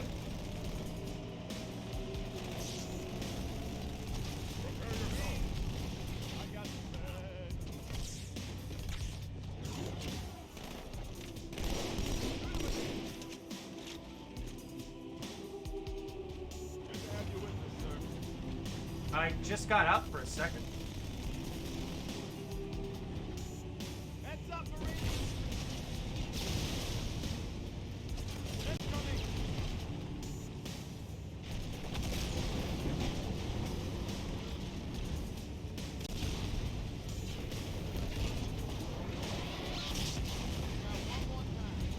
One more time.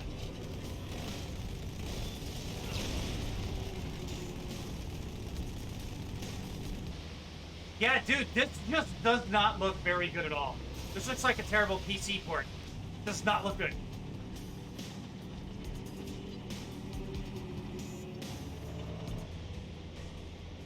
Uh-oh. Get set, people.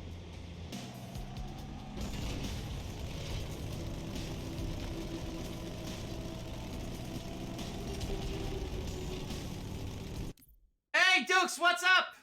Welcome, welcome, welcome.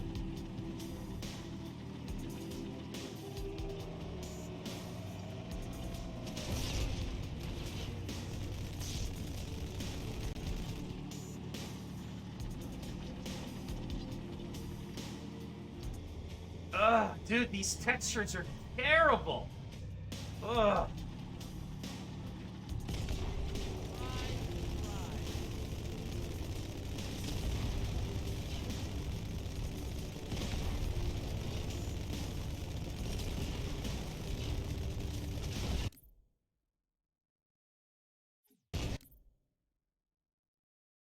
Nice, nice. So the reason I asked that, that's fucking awesome.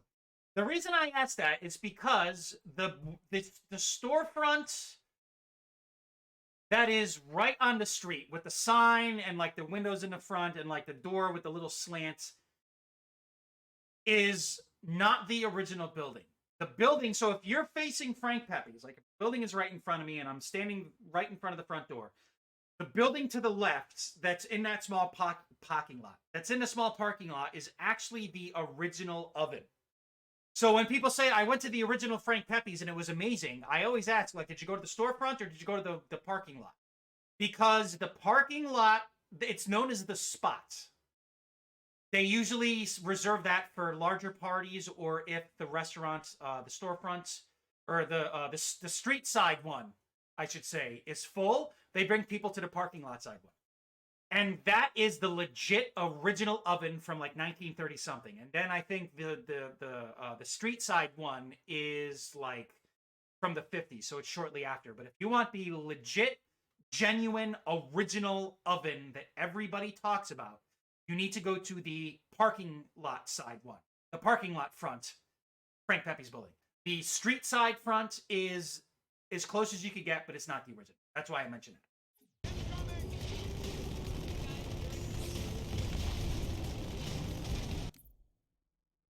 Dude, it's like, it's continuously voted #1 in the entire nation.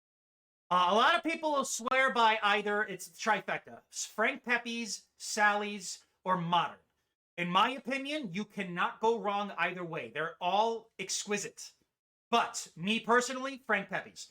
The way I look at it is, Sally's has the best crust, Frank Pepe's has the best toppings, and Modern is a combination of both, but not as close as. Yeah.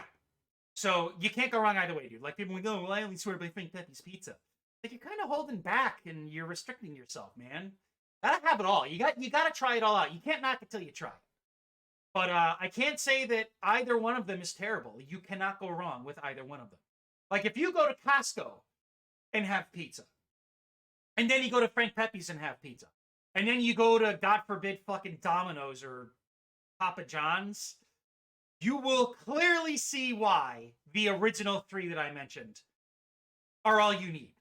Like, yeah, there's a time and a place for, like, a quick Costco slice or, like, you know, a frozen pizza from Costco. That's fine. You know, it's like I say with coffee. If I want a quick, dirty fix, I'll go to Dunkin' Donuts. If I want to enjoy my coffee or sit and enjoy it, I'll go to Starbucks. If I'm in a rush, I'll go and get Green Mountain from a gas station. It's coffee, but there are escalating levels of variety, but they're all good. Same thing goes for pizza. But in Halo's case, all you need is one and reach, and you're fine. I have to put a gaming reference in here.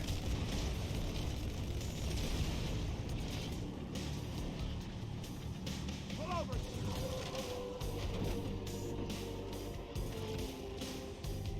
Dude, Connecticut's great, man. Avoid Illinois. Go to Chicago. They got SCMODs, State, County, Municipal Offender Data System. SCMODs. Blues Brothers reference. But Connecticut, dude, like, you were on Worcester Street, Twilight. I actually lived on 210. So if you could remember at all, when you go down Worcester Street, it's a one-way street, and you eventually come to that arc. Before the arc, there's a left-hand turn. Before that, there's a bunch of buildings, and then there is a playground. I'm sure you've noticed it. It has a low brick fence with, like, a bench in the front, and then there's a swing set on one side, and then, like, a little, like, play set with a slide on the right. I lived directly opposite of that. I was on 210 Worcester Street for 5 years. From, let's see here. I was there from 2014 to 2018. I lived on 210 Worcester Street. So, dude, like, I was working at Cablevision at the time, so I had Tuesday, Wednesday, Thursday off. Every Tuesday, it was around 4 o'clock in the afternoon. I would be like, hey, Frank Pepe's. They're like, yeah, can we take your order? I'm like, yeah, I'd like a spinach, mushroom, and gorgonzola. They're like, oh, yeah, Sai, it's you. Yeah. Just walk over in, like, 10 minutes, man. They used to know me. Because I used to order from them, like, every Tuesday and Thursday. And I would, like, you see the line that just emanates from Frank Pepe's, because it's so fucking good. That line that bends around the front of the building and goes down the street, I would literally just walk, because if you ordered, you just walk right into the front desk. So I'd walk in, they're like, yeah, we got it, come on down. And I go to the cashier, I'd pay, and they would cut the pizza right on the spot. I would walk home, which would take literally no more than 80 seconds, and I would just sit with fresh pizza, and I would play Destiny. Yeah, dude, that was, overall, I am delighted where I am in my life with my woman. She's exactly what I needed. and we are in a really good spot. Like, you know, we have a wonderful home. We're in a great neighborhood. You know, she supports what I do, even though what I do drives me nuts sometimes. I'll read that in a second. But when I was at Wooster Street, that was when I was fully on my own, doing my own thing, fully supporting myself, living in a great spot. It was perfect. It's perfect. It's even more perfect now, but that was just a little more special because I did all of that. It wasn't the lady and I doing it together. So that was like the precipice before I met the lady and it got better. Like, I will never, ever forget the time that I lived there. I was in a studio apartment. I was paying $750 a month rent in one of the most expensive places in Connecticut to live because my landlord was old school. He was fucking awesome. Kevin, man, I salute you, man. I love you. But yeah, Frank Pepe's, or living on 210 Wooster Street was really special. It was amazing. Sadly, you have a corporate pizza place, not local pizzeria in your town. Nearest Frank Pepe is Miami side. There's a Frank Pepe's in Miami? Are you serious? I didn't realize it went that far south.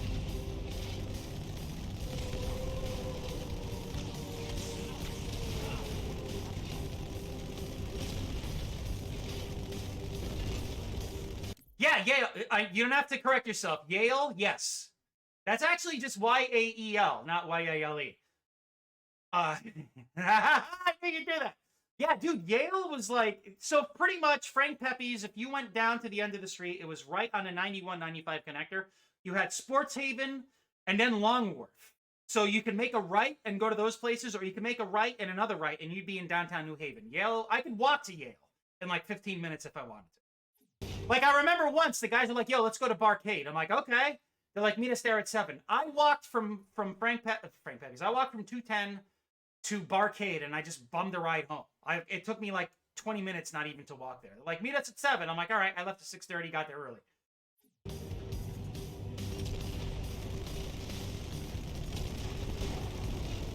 Yeah, dude, it truly was a spectacular time in my life. Like when yeah, I just mentioned, Dukes, I was there from 2014 to 2018. So you were like you were there like right around when I was born. Yeah, man, like the whole just setup was incredible. Like it was truly a great place. And I remember like one of the first weekends I was there, I walked over to Frank Pepe's. It was like a Tuesday evening. I got my small spinach mushroom gorgo, and then I walked next door to Libby's. Really? I was 4. Ah, interesting. You were less than 8, or you were 8 in 1985. But I walked to Libby's. I got like a couple of cannolis, and then I walked over to Columbus Park, which was literally just down a side street. So if you're going down Wooster, and there's that left by the liquor store, Columbus Park is right over there. I sat on a bench. I had my pizza. I had my cannoli, and the air smelt of pizza. I walk home, and the neighbor was a music teacher. The wife was an English teacher, and the husband, Ben, was a music teacher. Ben and Jenna. Oh, you're born. Okay. Wow. Okay. 93. Dude, that's awesome. So you're going to be 30 this year. Interesting. Dukes, you predate us, but I think that's fantastic. But I walk home, and the smell of pizza is in the air. Oh, you're already 30. Okay. The smell of pizza was in the air, and Ben was playing his saxophone. And that was like the universe talking to me. I was like, this is fucking incredible. And that's when it hit me like, dude, I'm home. Awesome. Good times, man. And yeah, then when I was there, I went to a Spartan race, which where I met the lady, and the rest is history, man. It was all meant to be.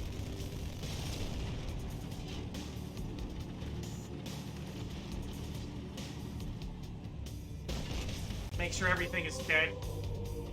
Trouble, brother.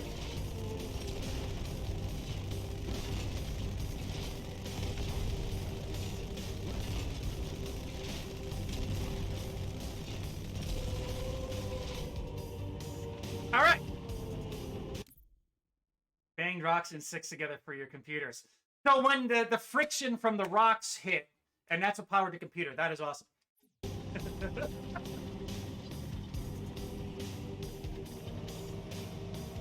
Yeah, dude, this, I'm sorry, but this is just fucking ugly. And I don't like ragging on shit, but this does not look very good. Like, what's funny is this came out after the original Halo. And this just does not look as good. That baffles me. I don't know, this just doesn't look good. Ugh. Thank God for the remaster, man, seriously.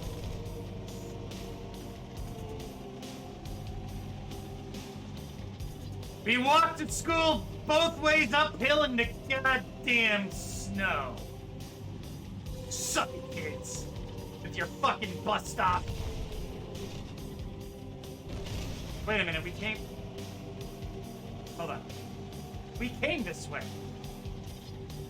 You're playing Dot Hack, game came out and takes place in a fictionalized 2010? Now that's cool. When something predates, yet gets it right. Like Blade Runner, The Terminator, RoboCop, like those, that's why those are timeless. Even Star Trek, for fuck's sake. And Dukes could totally reminisce about that, because he was there as it happened. So, yeah, dude, Star Trek, especially Star Trek. It's crazy. Yeah, this does not look good, dude. I love my Halo, but this is bad.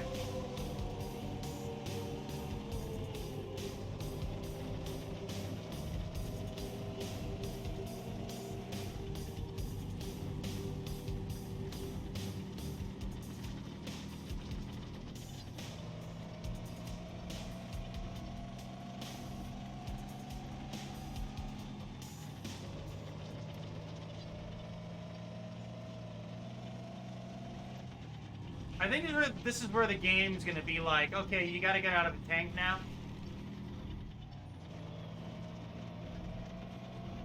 Yeah, this just does not look good, dude. Does not look good at all. Ugh. Oh, okay, here we go.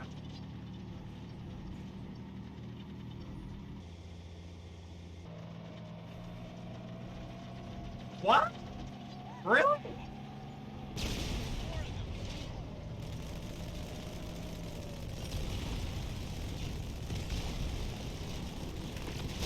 Dude, what's up with the slowdown here, man?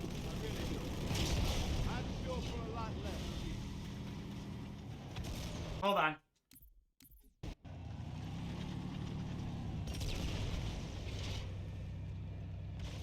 Are you serious? I don't know anything about that, but that's pretty cool.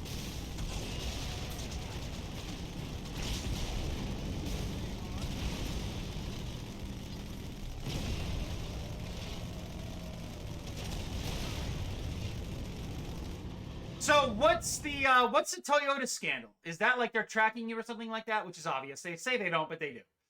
Actually found out years later that I thought was the original Star Trek series as it was being made when I was a kid. Turned out, in fact, to be early reruns. Yeah, that was 54, right? I think that's the year it debuted. And it stopped, and public interest grew, so the show came back and they did all the movies. I think that's a general gist of it.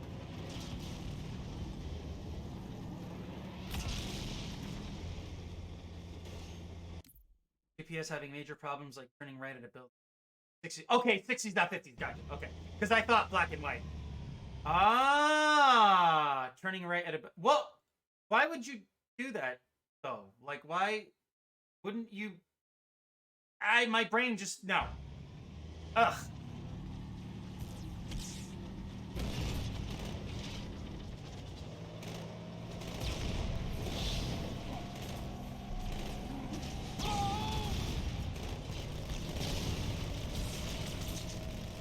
Shit, we want to keep this tank alive as long as possible.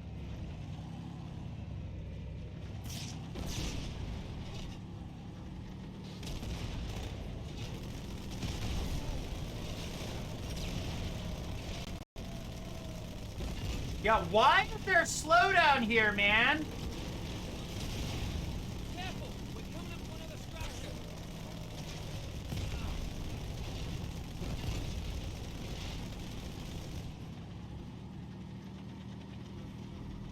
Yeah, dude, Halo 2 so far, I am not really liking it much. Oh, it's gonna get ugly! Hey! Watch yourself!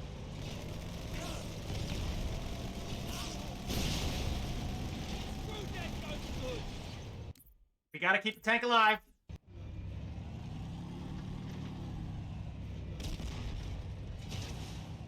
We got trouble.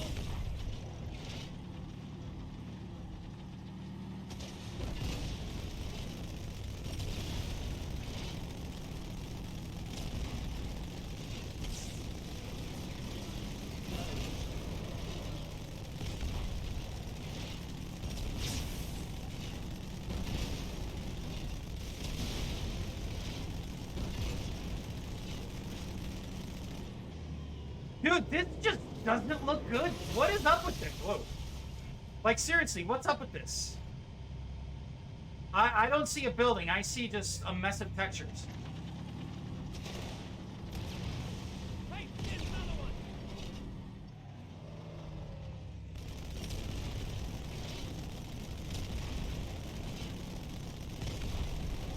Like, I'm suddenly reminded of the temple stage from Donkey Kong Country. I don't know why. Yeah, dude, it's not like, and this is where I remember playing through this, and I was like, look at the Silent Cartographer. That is the stage for Halo. People did they traversed the entire map with the Warthog, where like they stuck grenades properly to it, and they literally moon launched it across the entire map. Like, I understand that there is improved geometry, which probably ate into memory constraints, which made texture quality just like bad. Like, this is just, again, I don't like shitting on games just to shit on them, but this just doesn't look very good. But you consider the Silent Cartographer, which was a complete island that was an open sandbox for its time. I mean, obviously it's very small by today's standards, but even when you play it today, it just feels epic, right? Like, that looks 3 times as better, and that's like 2 years older than this. Literally, like, Halo originally came out in November of 2002. It launched with the system, I'm 99% sure of. And Halo 2 came out in 2004, and it essentially launched Xbox Live. And the whole model, which is nuts to think about it. But Halo looks miles ahead better than Halo 2 here. Now, again, we're playing with the remastered graphics, so yeah, but this just doesn't... That does not look good, dude. Why is it that the sequel looks... I mean, is it the same engine and they pushed it? I would think that's the reason why. They just, you know, they modified the engine, but this just... Thank God for the remastered graphics. And it's interesting because I refuse to play the original on the remastered graphics. I played the original version when it came out in the 360. That was different. But looking back, the original iteration is the best way to enjoy the original Halo. The remaster is the better way, not best, better way to enjoy the sequel. But this just doesn't look good. But you could see what they were trying to do. I give them that credit. I could do this Again, all day. Bungie was ambitious, but this just doesn't look good.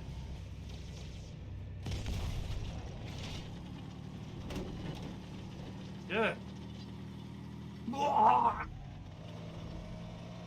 Hey, whoa, whoa, whoa, whoa, whoa, these guys blow up. Stay away!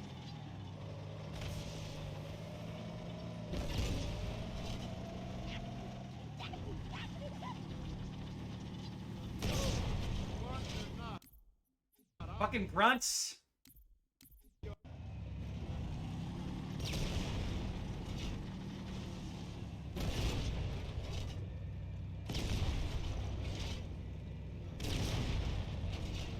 Okay. Yeah, the explosions are twice the radius. I do not want that grunt exploding by me.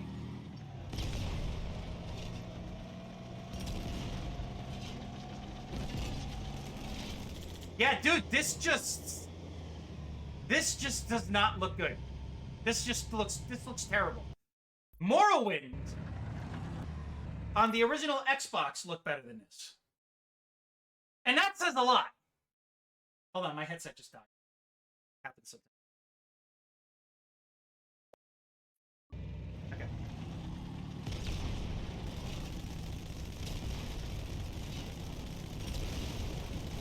Got a pelican coming in. Let's clear an LZ. Yeah, why is there slow? Oh, God. Why is there slowdown here?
We could fit. We could fit.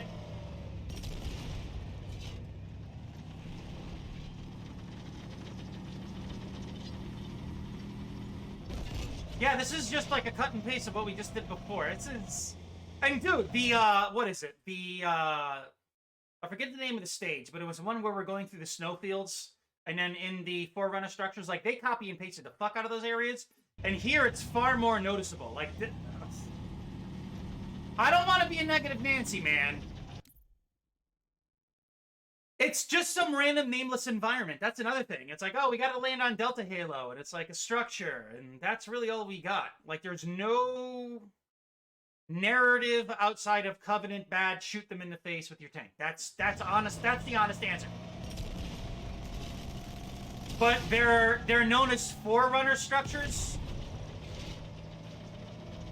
So some ancient race built all of this to contain the flood and lock them away and arm these again if need be. Wait, there's already... Hold on. The Covenant hold up in the middle of this structure. We need to clear them out. So I guess we do have to go this way. And again, that's what makes the original Halo really cool, is it had, like, narrative to everything that we were doing. Oh, wait a minute. Nope. This is confusing.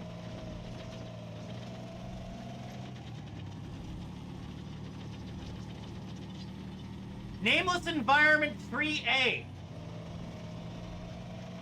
Yeah, that's about right.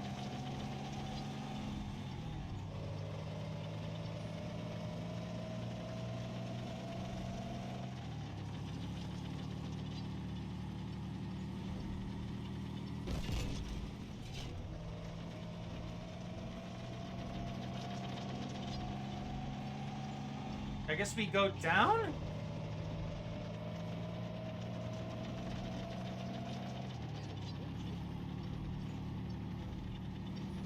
Or here? Okay, check, wait.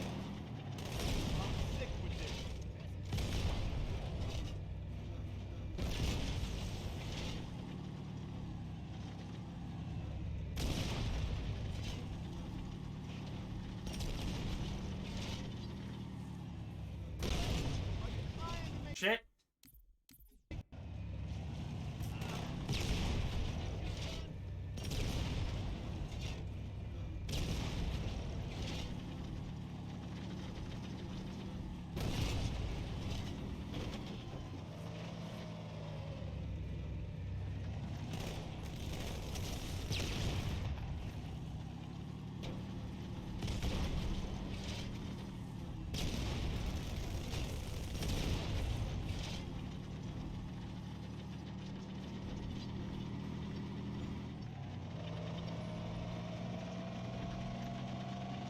I'm assuming we're gonna have to get out at one point. Yeah! Yeah...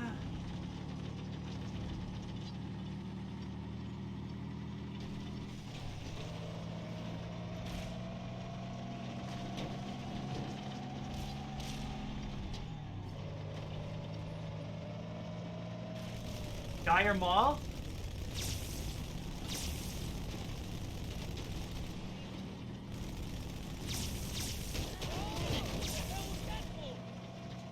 Alright, let's leave this here, get out and see what we gotta do. They're all pouring out of the middle. Let's get in there.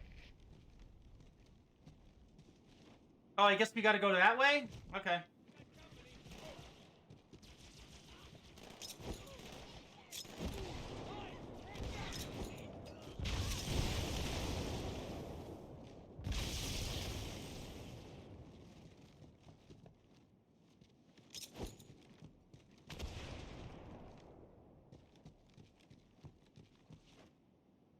Wait, can we jump up there? All right. You just jump and crouch.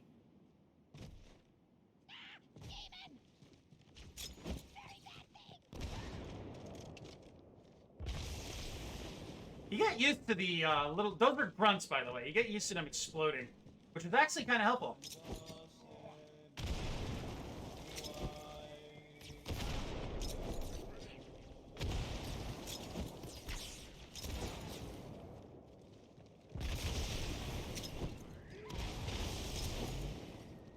Dude, this is awesome.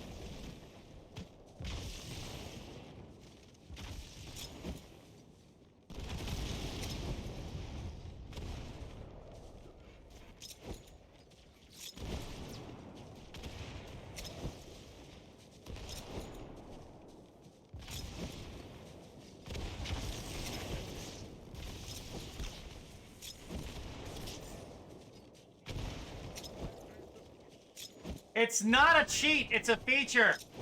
Actually, it is. Well, instead of replace ogres with elite or covenant, sorry.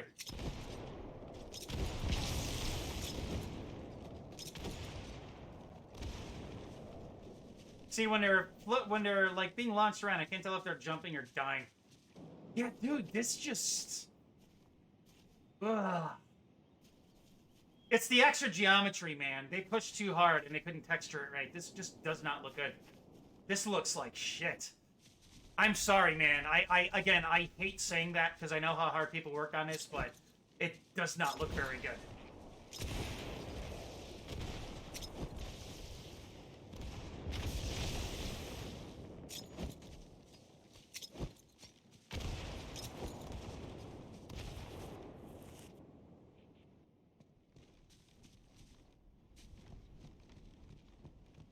Like, what's interesting is if you look at all of the pre-release footage that they had for E3, Halo 2 looked phenomenal.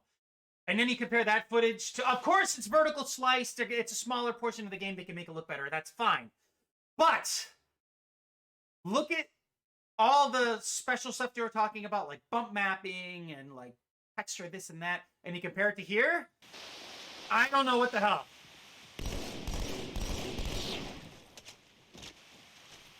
You always bring me to such nice places.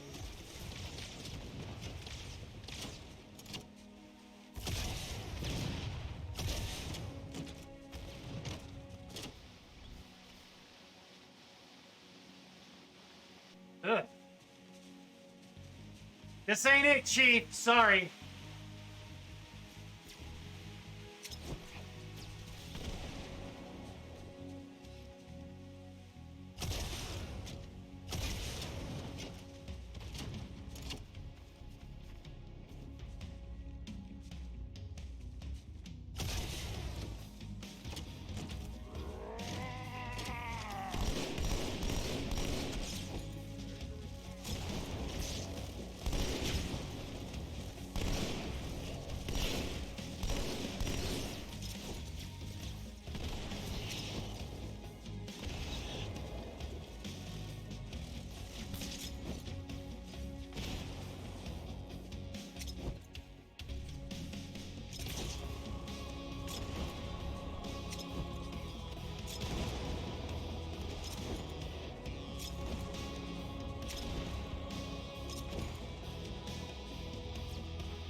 Son of a bitch!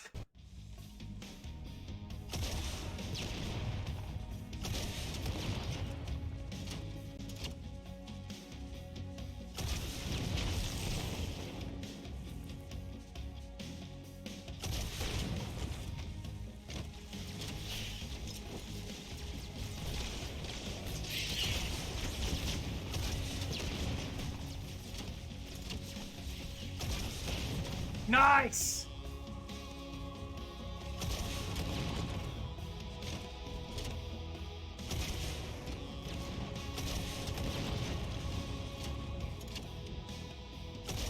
Master Chief.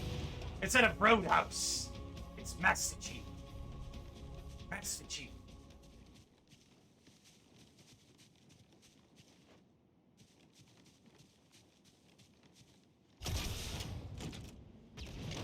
Okay, I thought those were beacons. Those are just enemies. Yeah, dude, this is not good.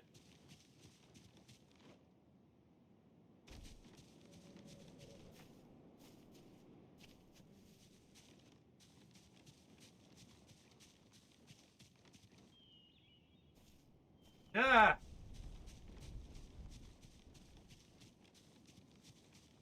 At least we can see our legs. That's cool. Master Chief got legs. Word about inanimate Oh labs. god, I fucking hate this part, man. It's odd. The Covenant know we made landfall, but they don't seem to consider us a very serious threat. Boy, are they in for a big surprise. Yeah. I'm sure they are.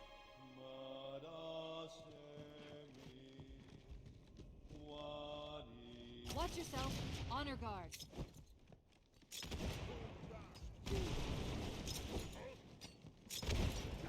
Honor what?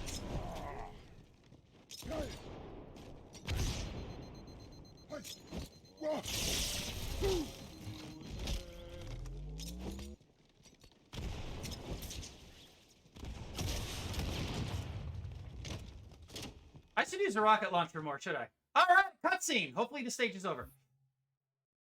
He's a chief, bro. That's what it boils down to. So as soon as the stage is over, I can't wait for it to be over. We're done. Look at the difference. Yeah, he just doesn't look right. That's what I thought he said. That's what I thought he said. The prophet of regret. Halo 2 is not as good as 1. Namaste. Release its cleansing flame and burn a path into the divine beyond. This is always going to be Master Chief Command. Chroma be damned. So I hear. But The from what I OG understand, Master the Chief. prophet will need an object, the index, to activate the ring. So I've we're- located a library similar to the one you found on the first We're Halo. retreading The ground rings on work Halo the same 1 way. The game index now. should be inside. He has a weird face. Thinking the exact same thing. Then we better beat them to it, Sergeant. Extract your men and meet me at the library. Extract your men and meet me at the I'll secure library. the index, I'll Chief. secure the index, You take Chief. out the prophet. He's given us all the intel we need. Master Chef. Yes, they actually. Okay, so there's still a little bit more to the stage. So well. Oh, I had that one out.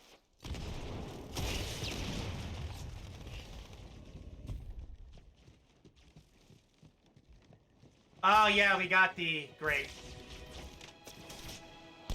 Those guys on Legendary? Fuck those guys on Legendary.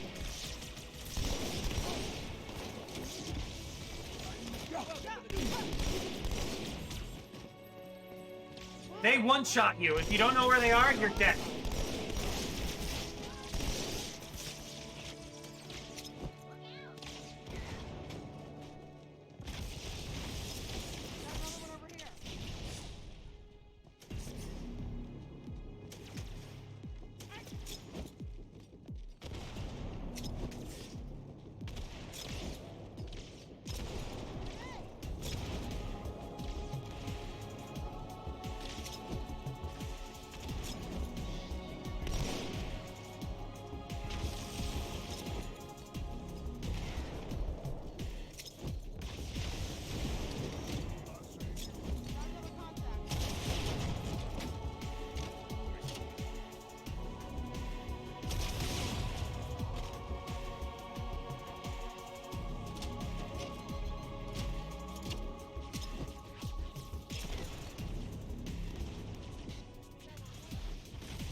Checkpoint.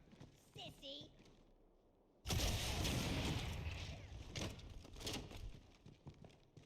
Thank God for these cheats, man. I wish I had time to decipher these inscriptions. The Forerunners revered this place, that much is clear. But was it a temple or a university? Can't say.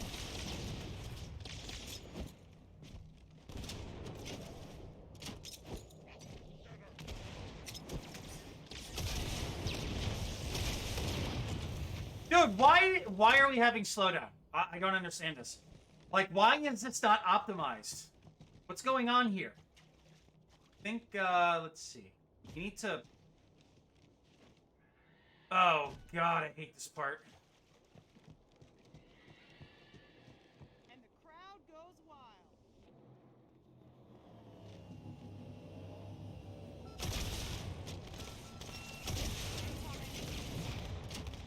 Give me a sec. Watch out. Boy, heads up!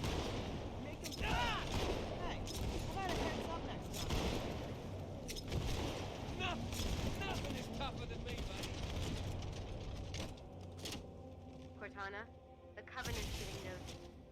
don't want to get out of my position, so I'm rerouting a few stragglers back to you.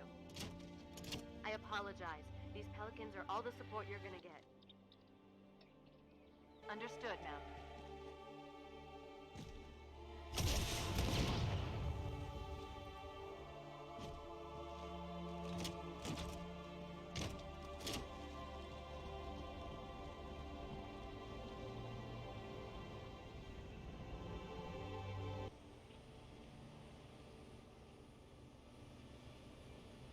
Now that there looks pretty decent, I will say. That's cool. The top, not so much, but that texture right there is good. Yeah. A gondola is launching from the far towers. Big surprise. It's full of Covenant reinforcements. Oh, jeez. Surprise. Big surprise!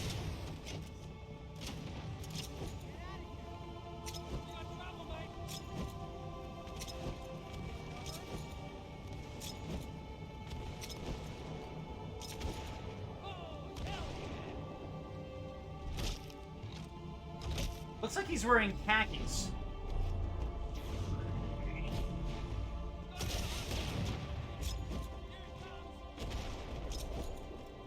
Oh, nice enough to bring us a ride.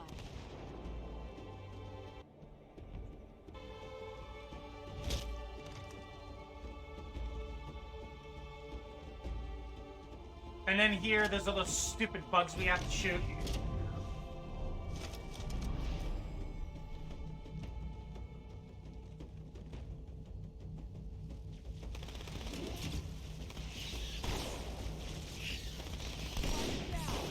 This on Legendary sucked, by the way.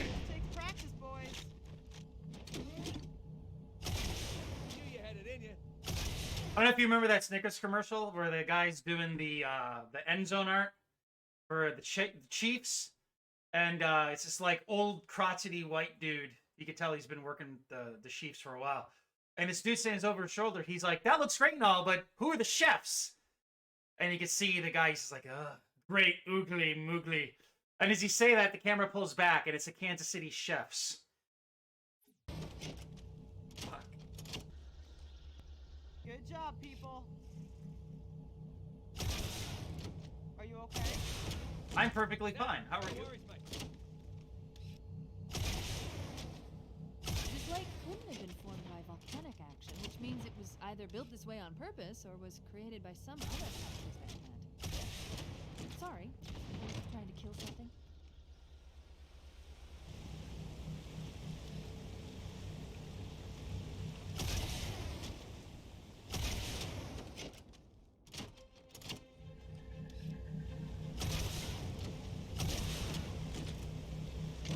I'm so glad we have these things active, man. It makes the experience so much better. I tried doing this on Legendary, and I quit because it was just too fucking much. And I'll call it out, too. It's like a later stage where we're going in this, like, icy ravine. And, the Flood are after us, and we're in a tank, and we gotta go over this, like, chasm. And I just kept getting one shot no matter what I tried to do. And I tried that shit for a good few days, and I'm just like, fuck this. Keep in mind, at the time, I did already beat it multiple times on normal and hard. But Legendary, you know, you have to do Halo on Legendary. And I was like, nope. I quit. Fuck this crap. Too much. And there are a lot of people out there who share the exact same sentiment as I. They're like, yeah, dude, it's cheap. Like, you could easily do, like, a no-death run-through of the original Halo. Halo 2 and 3, it's fucking cheap. Really cheap. And I hate saying that about Halo, because Halo did so much for gaming, man. Overall, what this did for first-person shooters... It's insurmountable what they did for first-person shooters, or what Bungie did for first-person shooters, but... Yeah, no.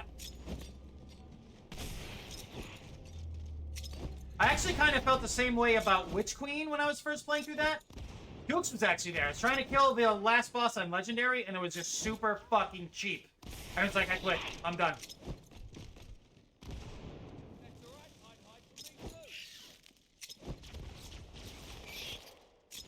Guys, we're wasting it now. Grenade! That's gotta be a record.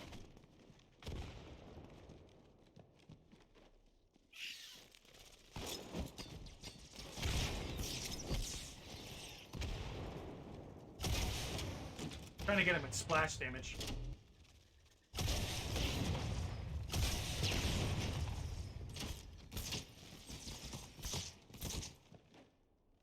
Found you.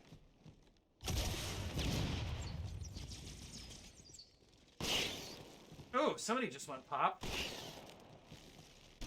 Shot that bastard dead. Ah, now I see. There's a submerged section that connects these towers to the outlying structures.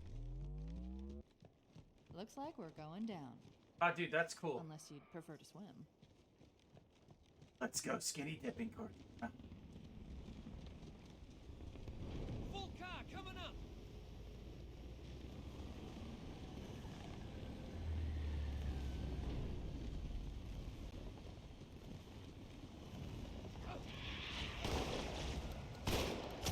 Oh, that's glass? Are you fucking kidding me?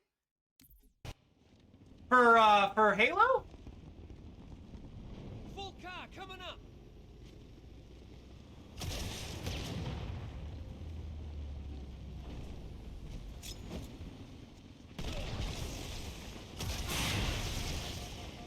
Oh, okay. Cool. Yeah, dude, the textures just don't look very good.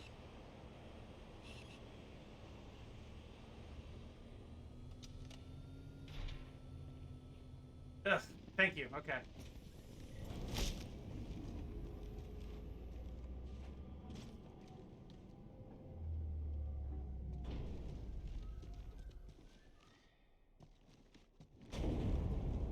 Okay, this actually looks really good because, again, it limits your field of view, and it's all basic shapes and textures. This looks awesome. Secure transmission from Regret's I would say the original here looks better than the remaster. It seems to be a formal apology to the prophets of truth and mercy.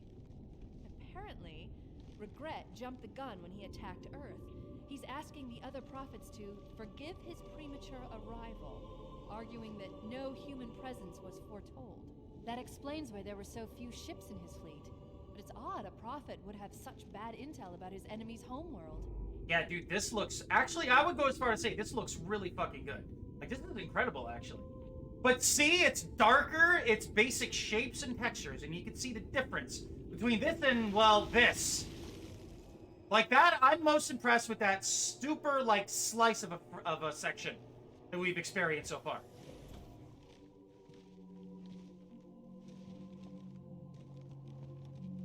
Oh, no. This part. Lovely.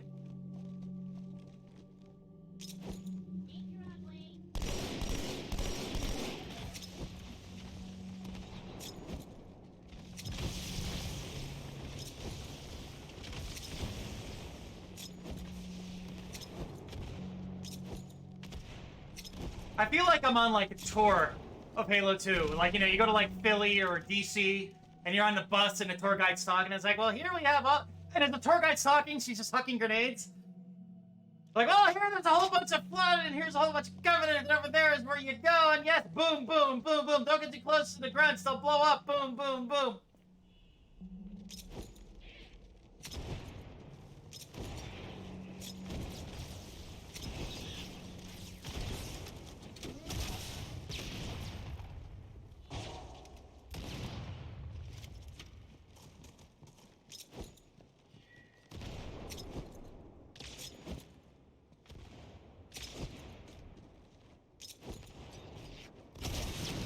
Roll it, me boy.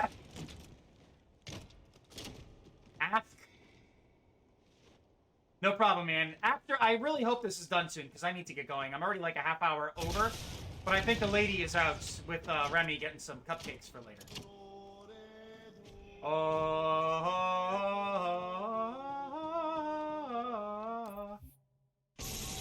I really don't care about these terminals. Thank you.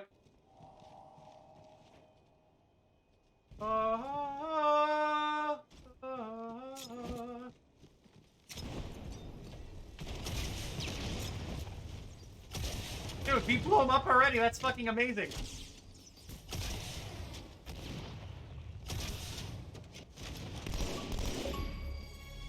Activate Terminal 7 and Regret. Nice. Getting some achievements. That's cool. I'm probably never going to play this for a long time until maybe the next time I want to ridicule it. And I really hate doing that. Please understand, I like to give everything a fair shake. I don't like shitting on stuff just for the sake of it, but I have valid concerns about Halo 2 when compared to the first. And it's just, it sucks that it's come to this, man. It really does.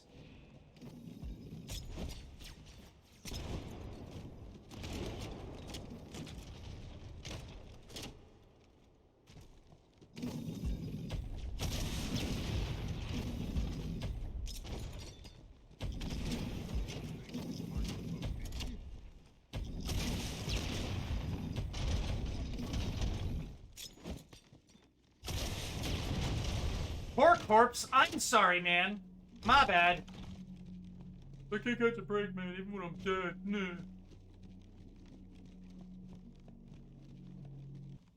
Nah. I get mad every time I switch back.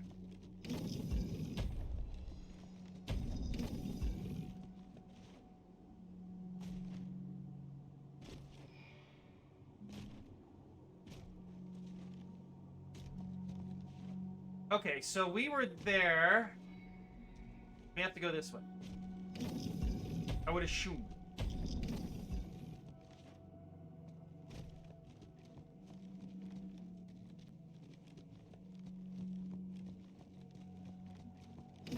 Here we go. No? What the fuck? Okay.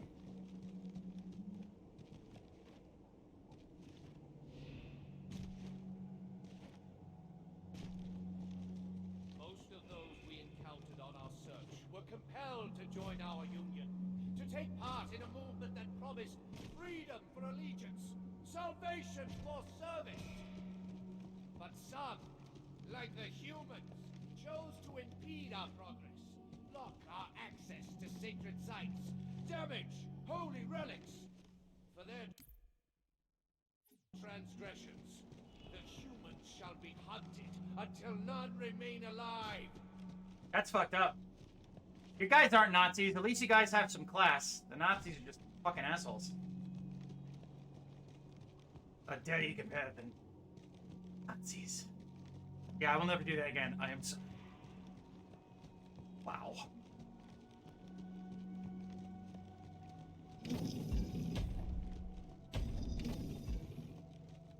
Ah, okay, here we go. Much better.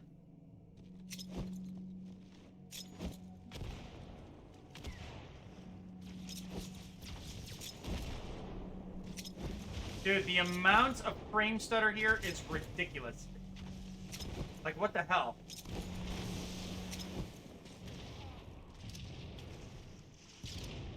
Oh, fuck! The grenade just bounced off this dead body! That's actually kind of cool.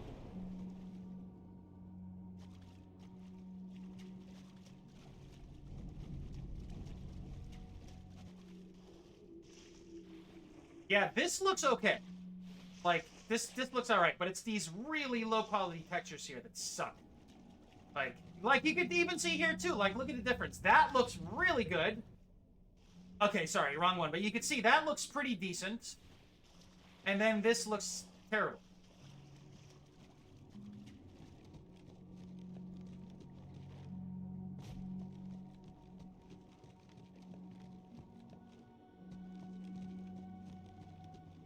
Dude, this just keeps going.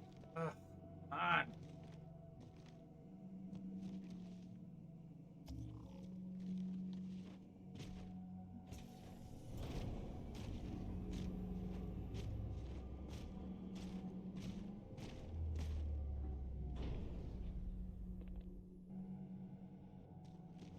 It would be awesome if I could blow myself up and call it a day. Now we're back to an area that looks really good underwater. Regret's carrier just received a response from High Charity. A very well-encrypted message from the Prophet of Truth. Listen to this. Your haste has jeopardized the fulfillment of our covenant, threatened our grand design. That you shall be... Alright, Twilight, always a pleasure reminiscing with you, man. Thank you so very much for stopping by. I hope to see you soon, and I hope the stage is over soon, too. It's already 3 o'clock. I should have been done a half an hour ago. Shake up the covenant leadership. But frankly, it sounds But like this you might be this doing looks a favor. really good, man. The simplicity of it makes it look great. Like, you don't know where you're going. You're like, oh, wait. But now you can like kind of see everything. I don't know how I feel about that. Anyway. We're like right near the end of this stage. I know that for a fact. So you ain't missing too much, Twilight. Take care, man.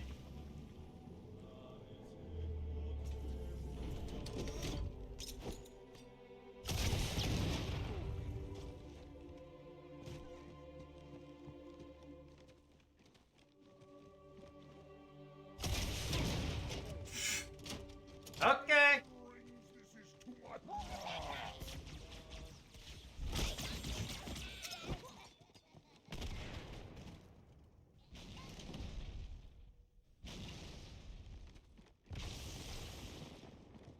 Whoa! Tex!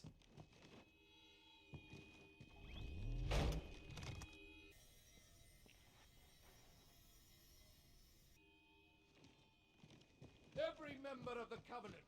Every member of the Covenant. None will be left behind when our great journey begins. That is the age-old promise, and it shall be fulfilled. Great journey. Doesn't he know what these rings do? Oh, they do, actually. That's actually kind of interesting. The lore building, fantastic.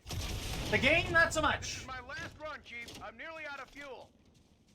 We've secured the first tower cluster, so I'll set down there. Call when you're We gotta fucking go over again. God damn it.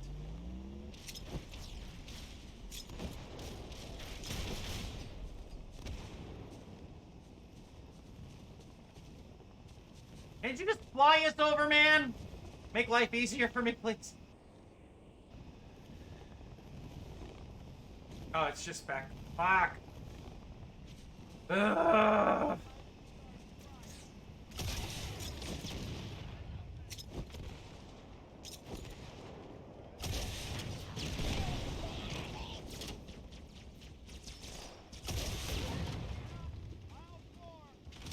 Haha, love it.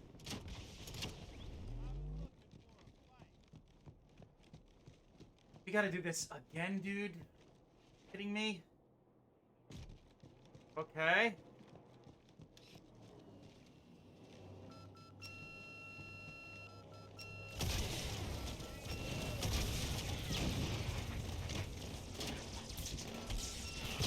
Whoa, shit, I just blew myself up. That was actually interesting.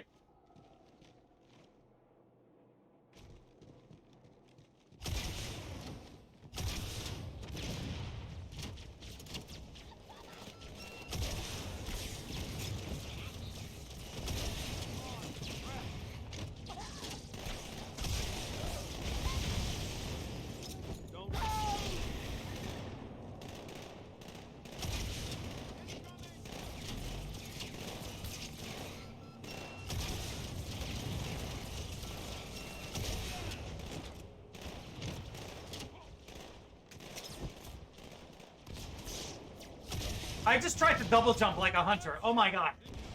Yeah, my brain is like, dude, please, please, please. Oh, this is rough, man. Alright, 2 rounds for the rocket launcher. Sweet. How's it going, you two? Oh, you know, Not so good. aggravating. The main temple now. Reminder of how much I never really Roger liked that. this. I'm as It's close fine. to the library as I can get. There's some sort of barrier. We're trying to find a way around it. I'll keep you posted.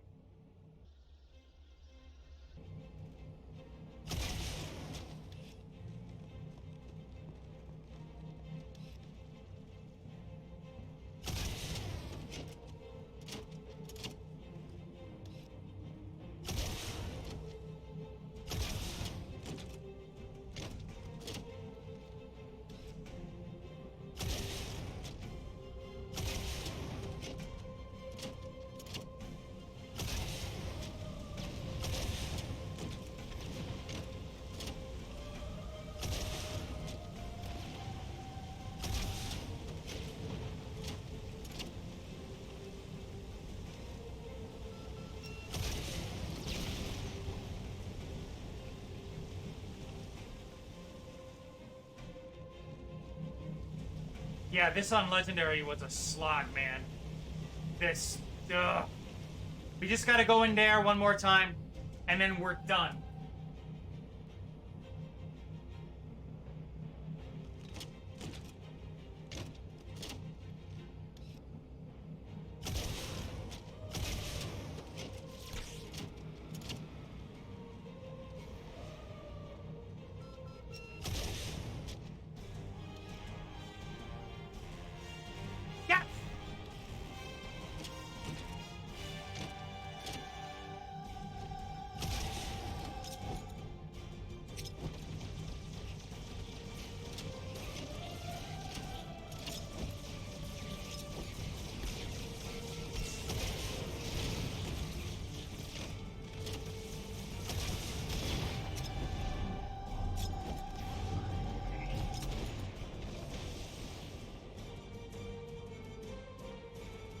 Dare I try it?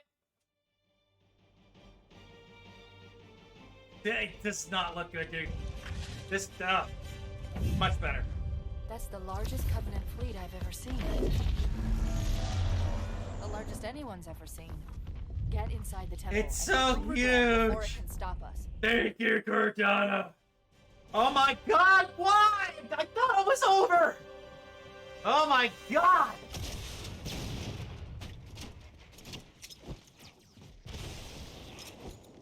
I'm just nading. Fuck it. I don't care. I don't care. I don't care. I don't care. I want this to be done so I can quit or end the stream. The Covenant fleet has launched multiple waves of phantoms. Too many for me to track, and we don't have much time.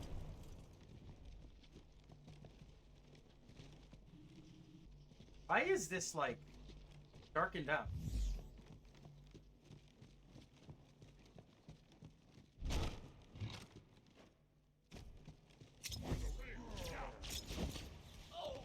There are honor guards all over this place. Watch your back.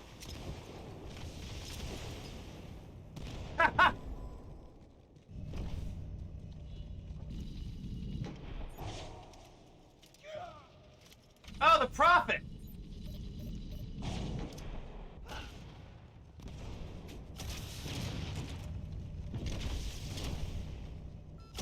Warriors, attack! Demon must die! There's the target. Take him out.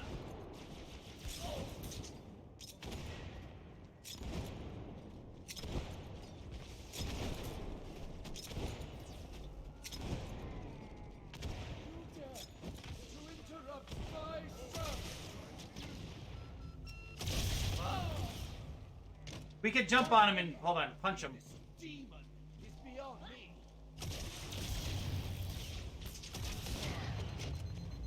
The great journey will not be postponed. That's how I feel right now.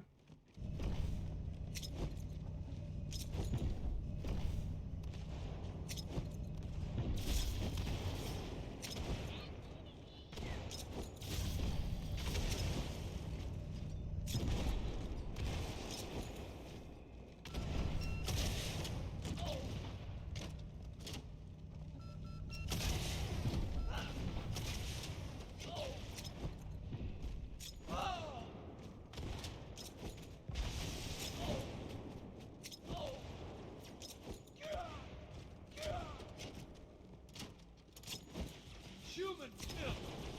Foul this holy place! There's the target. Take him out. I'm trying!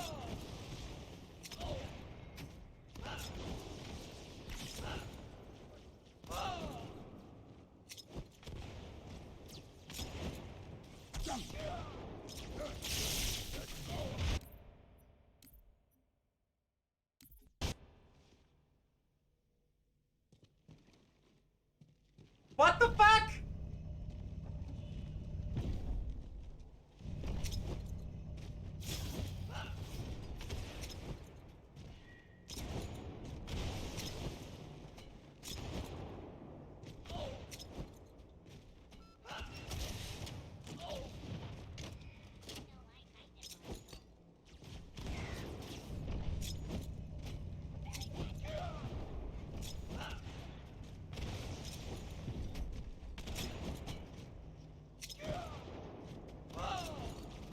Human filth!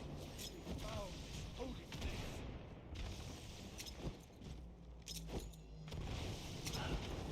There's the target. Take him out.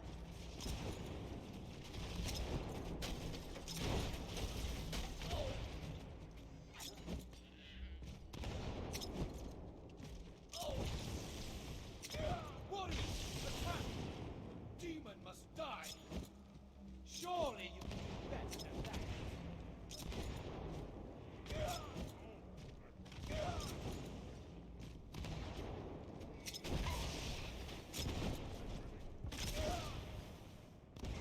The great journey will not be postponed!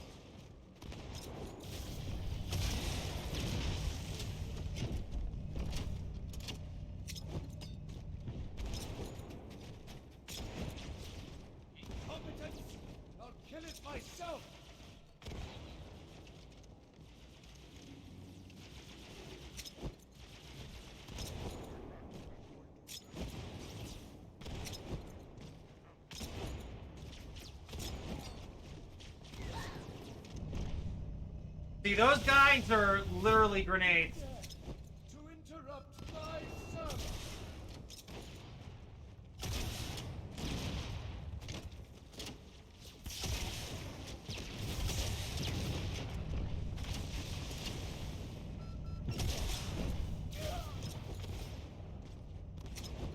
Guards, remove this vermin from my sight.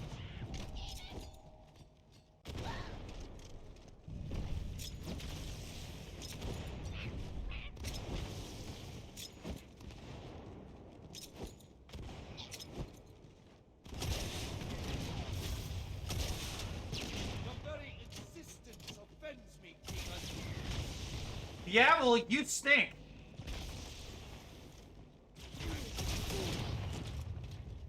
His throne is shielded. It's deflecting everything you throw at it. Get in close and do whatever you can.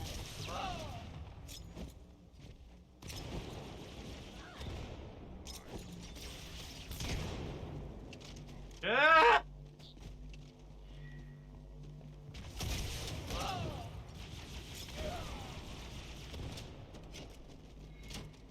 Very well.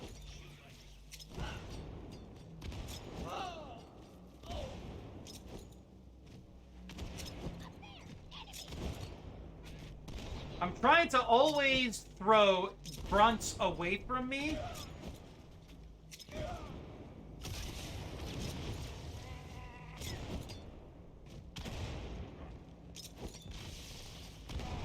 Elites we're fine with because they just die, but grunts explode. And we do not want them anywhere near us.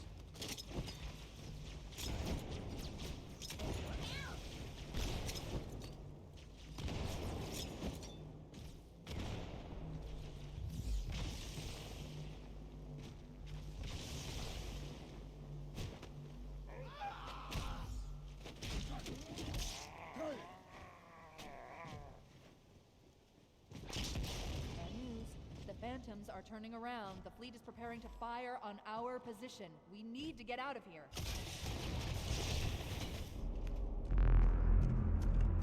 I think we're good. Welcome back, dudes. Thank God this is over. I hate Halo 2, dude. Let's see, original? Wow. Okay.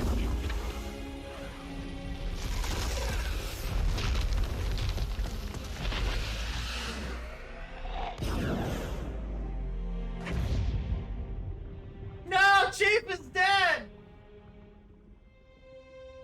This is not your grave. But you are welcome in it.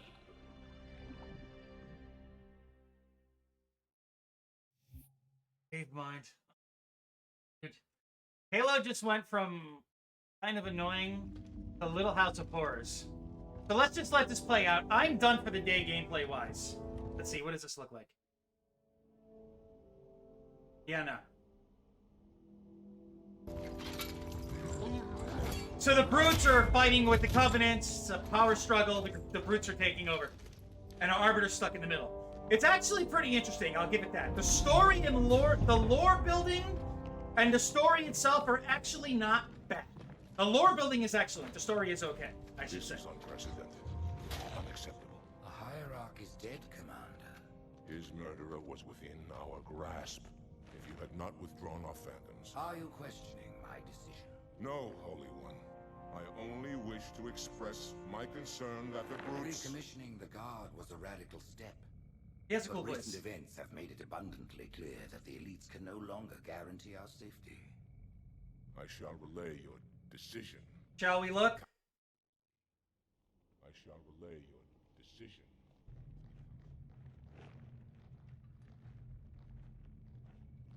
Politics, how tiresome. Do you know, Arbiter, the elites have threatened to resign? Maybe. To quit the High Council. Because of this exchange of hats. It's not about exchanging hats. It's what it stands for. These are trying times for all of us.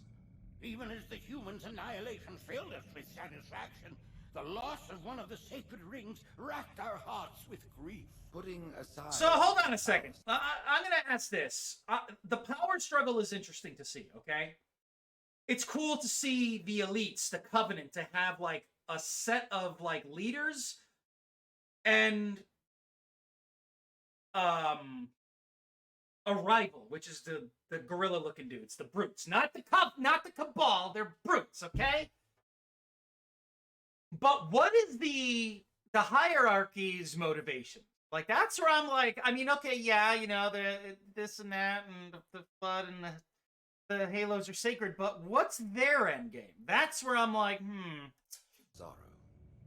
We renewed our faith in the prophecy that other rings would be found, and see how our faith has been rewarded. Okay, so they're looking for multiple Halo. rings. Its divine wind will rush through the stars, propelling all who are worthy Never along mind. the path to salvation. So they think turning the rings on will save them. For ages, we searched for one who might unlock the secrets of the ring. It's Scientology! That pissed a lot of Scientologists off. Found it. With appropriate humility, we plied the Oracle with questions, and it, with clarity and grace, has shown us the key. You will journey to the surface of the ring and retrieve Oh, this that's not sacred good. icon. With it, we shall fulfill our promise. Salvation for all. And begin the great journey. Okay. Interesting. Once the shield is down, we will head straight to the library. I do not wish to keep the Hierarchs waiting. The human that killed the Prophet of Regret. Who was it? Who do you think? The demon is here? Why? Looking for a little payback? Retrieving the icon is my only concern. Of course. Interesting. Okay, so this is starting to pick up. I'm starting to hope that my opinion for Halo 2 will start to sway more in a positive direction. So as I said, Halo 2's lore building is fan-fucking-tastic. Its story so far is starting to get a little better, but overall, though, the original is still better. But I'm going to try to sway away from that direction of trying to always comparing it to the first. We'll try and hold it more towards its own merit. So as soon as the stage starts, we're done. I'm an hour over today.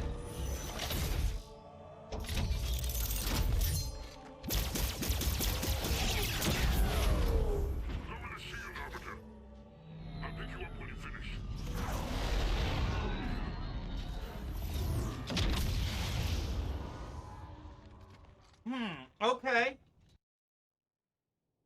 Ooh, dude, this looks really cool. Let's see here. Ooh, wow, they brought that forward. That's, what the, it looks like a blueberry? With, like, space, this is the blueberry with space shit on it. Okay, so. We're done. That's enough Halo 2 for me. This is picking up a little bit. Okay. Hold on a sec here.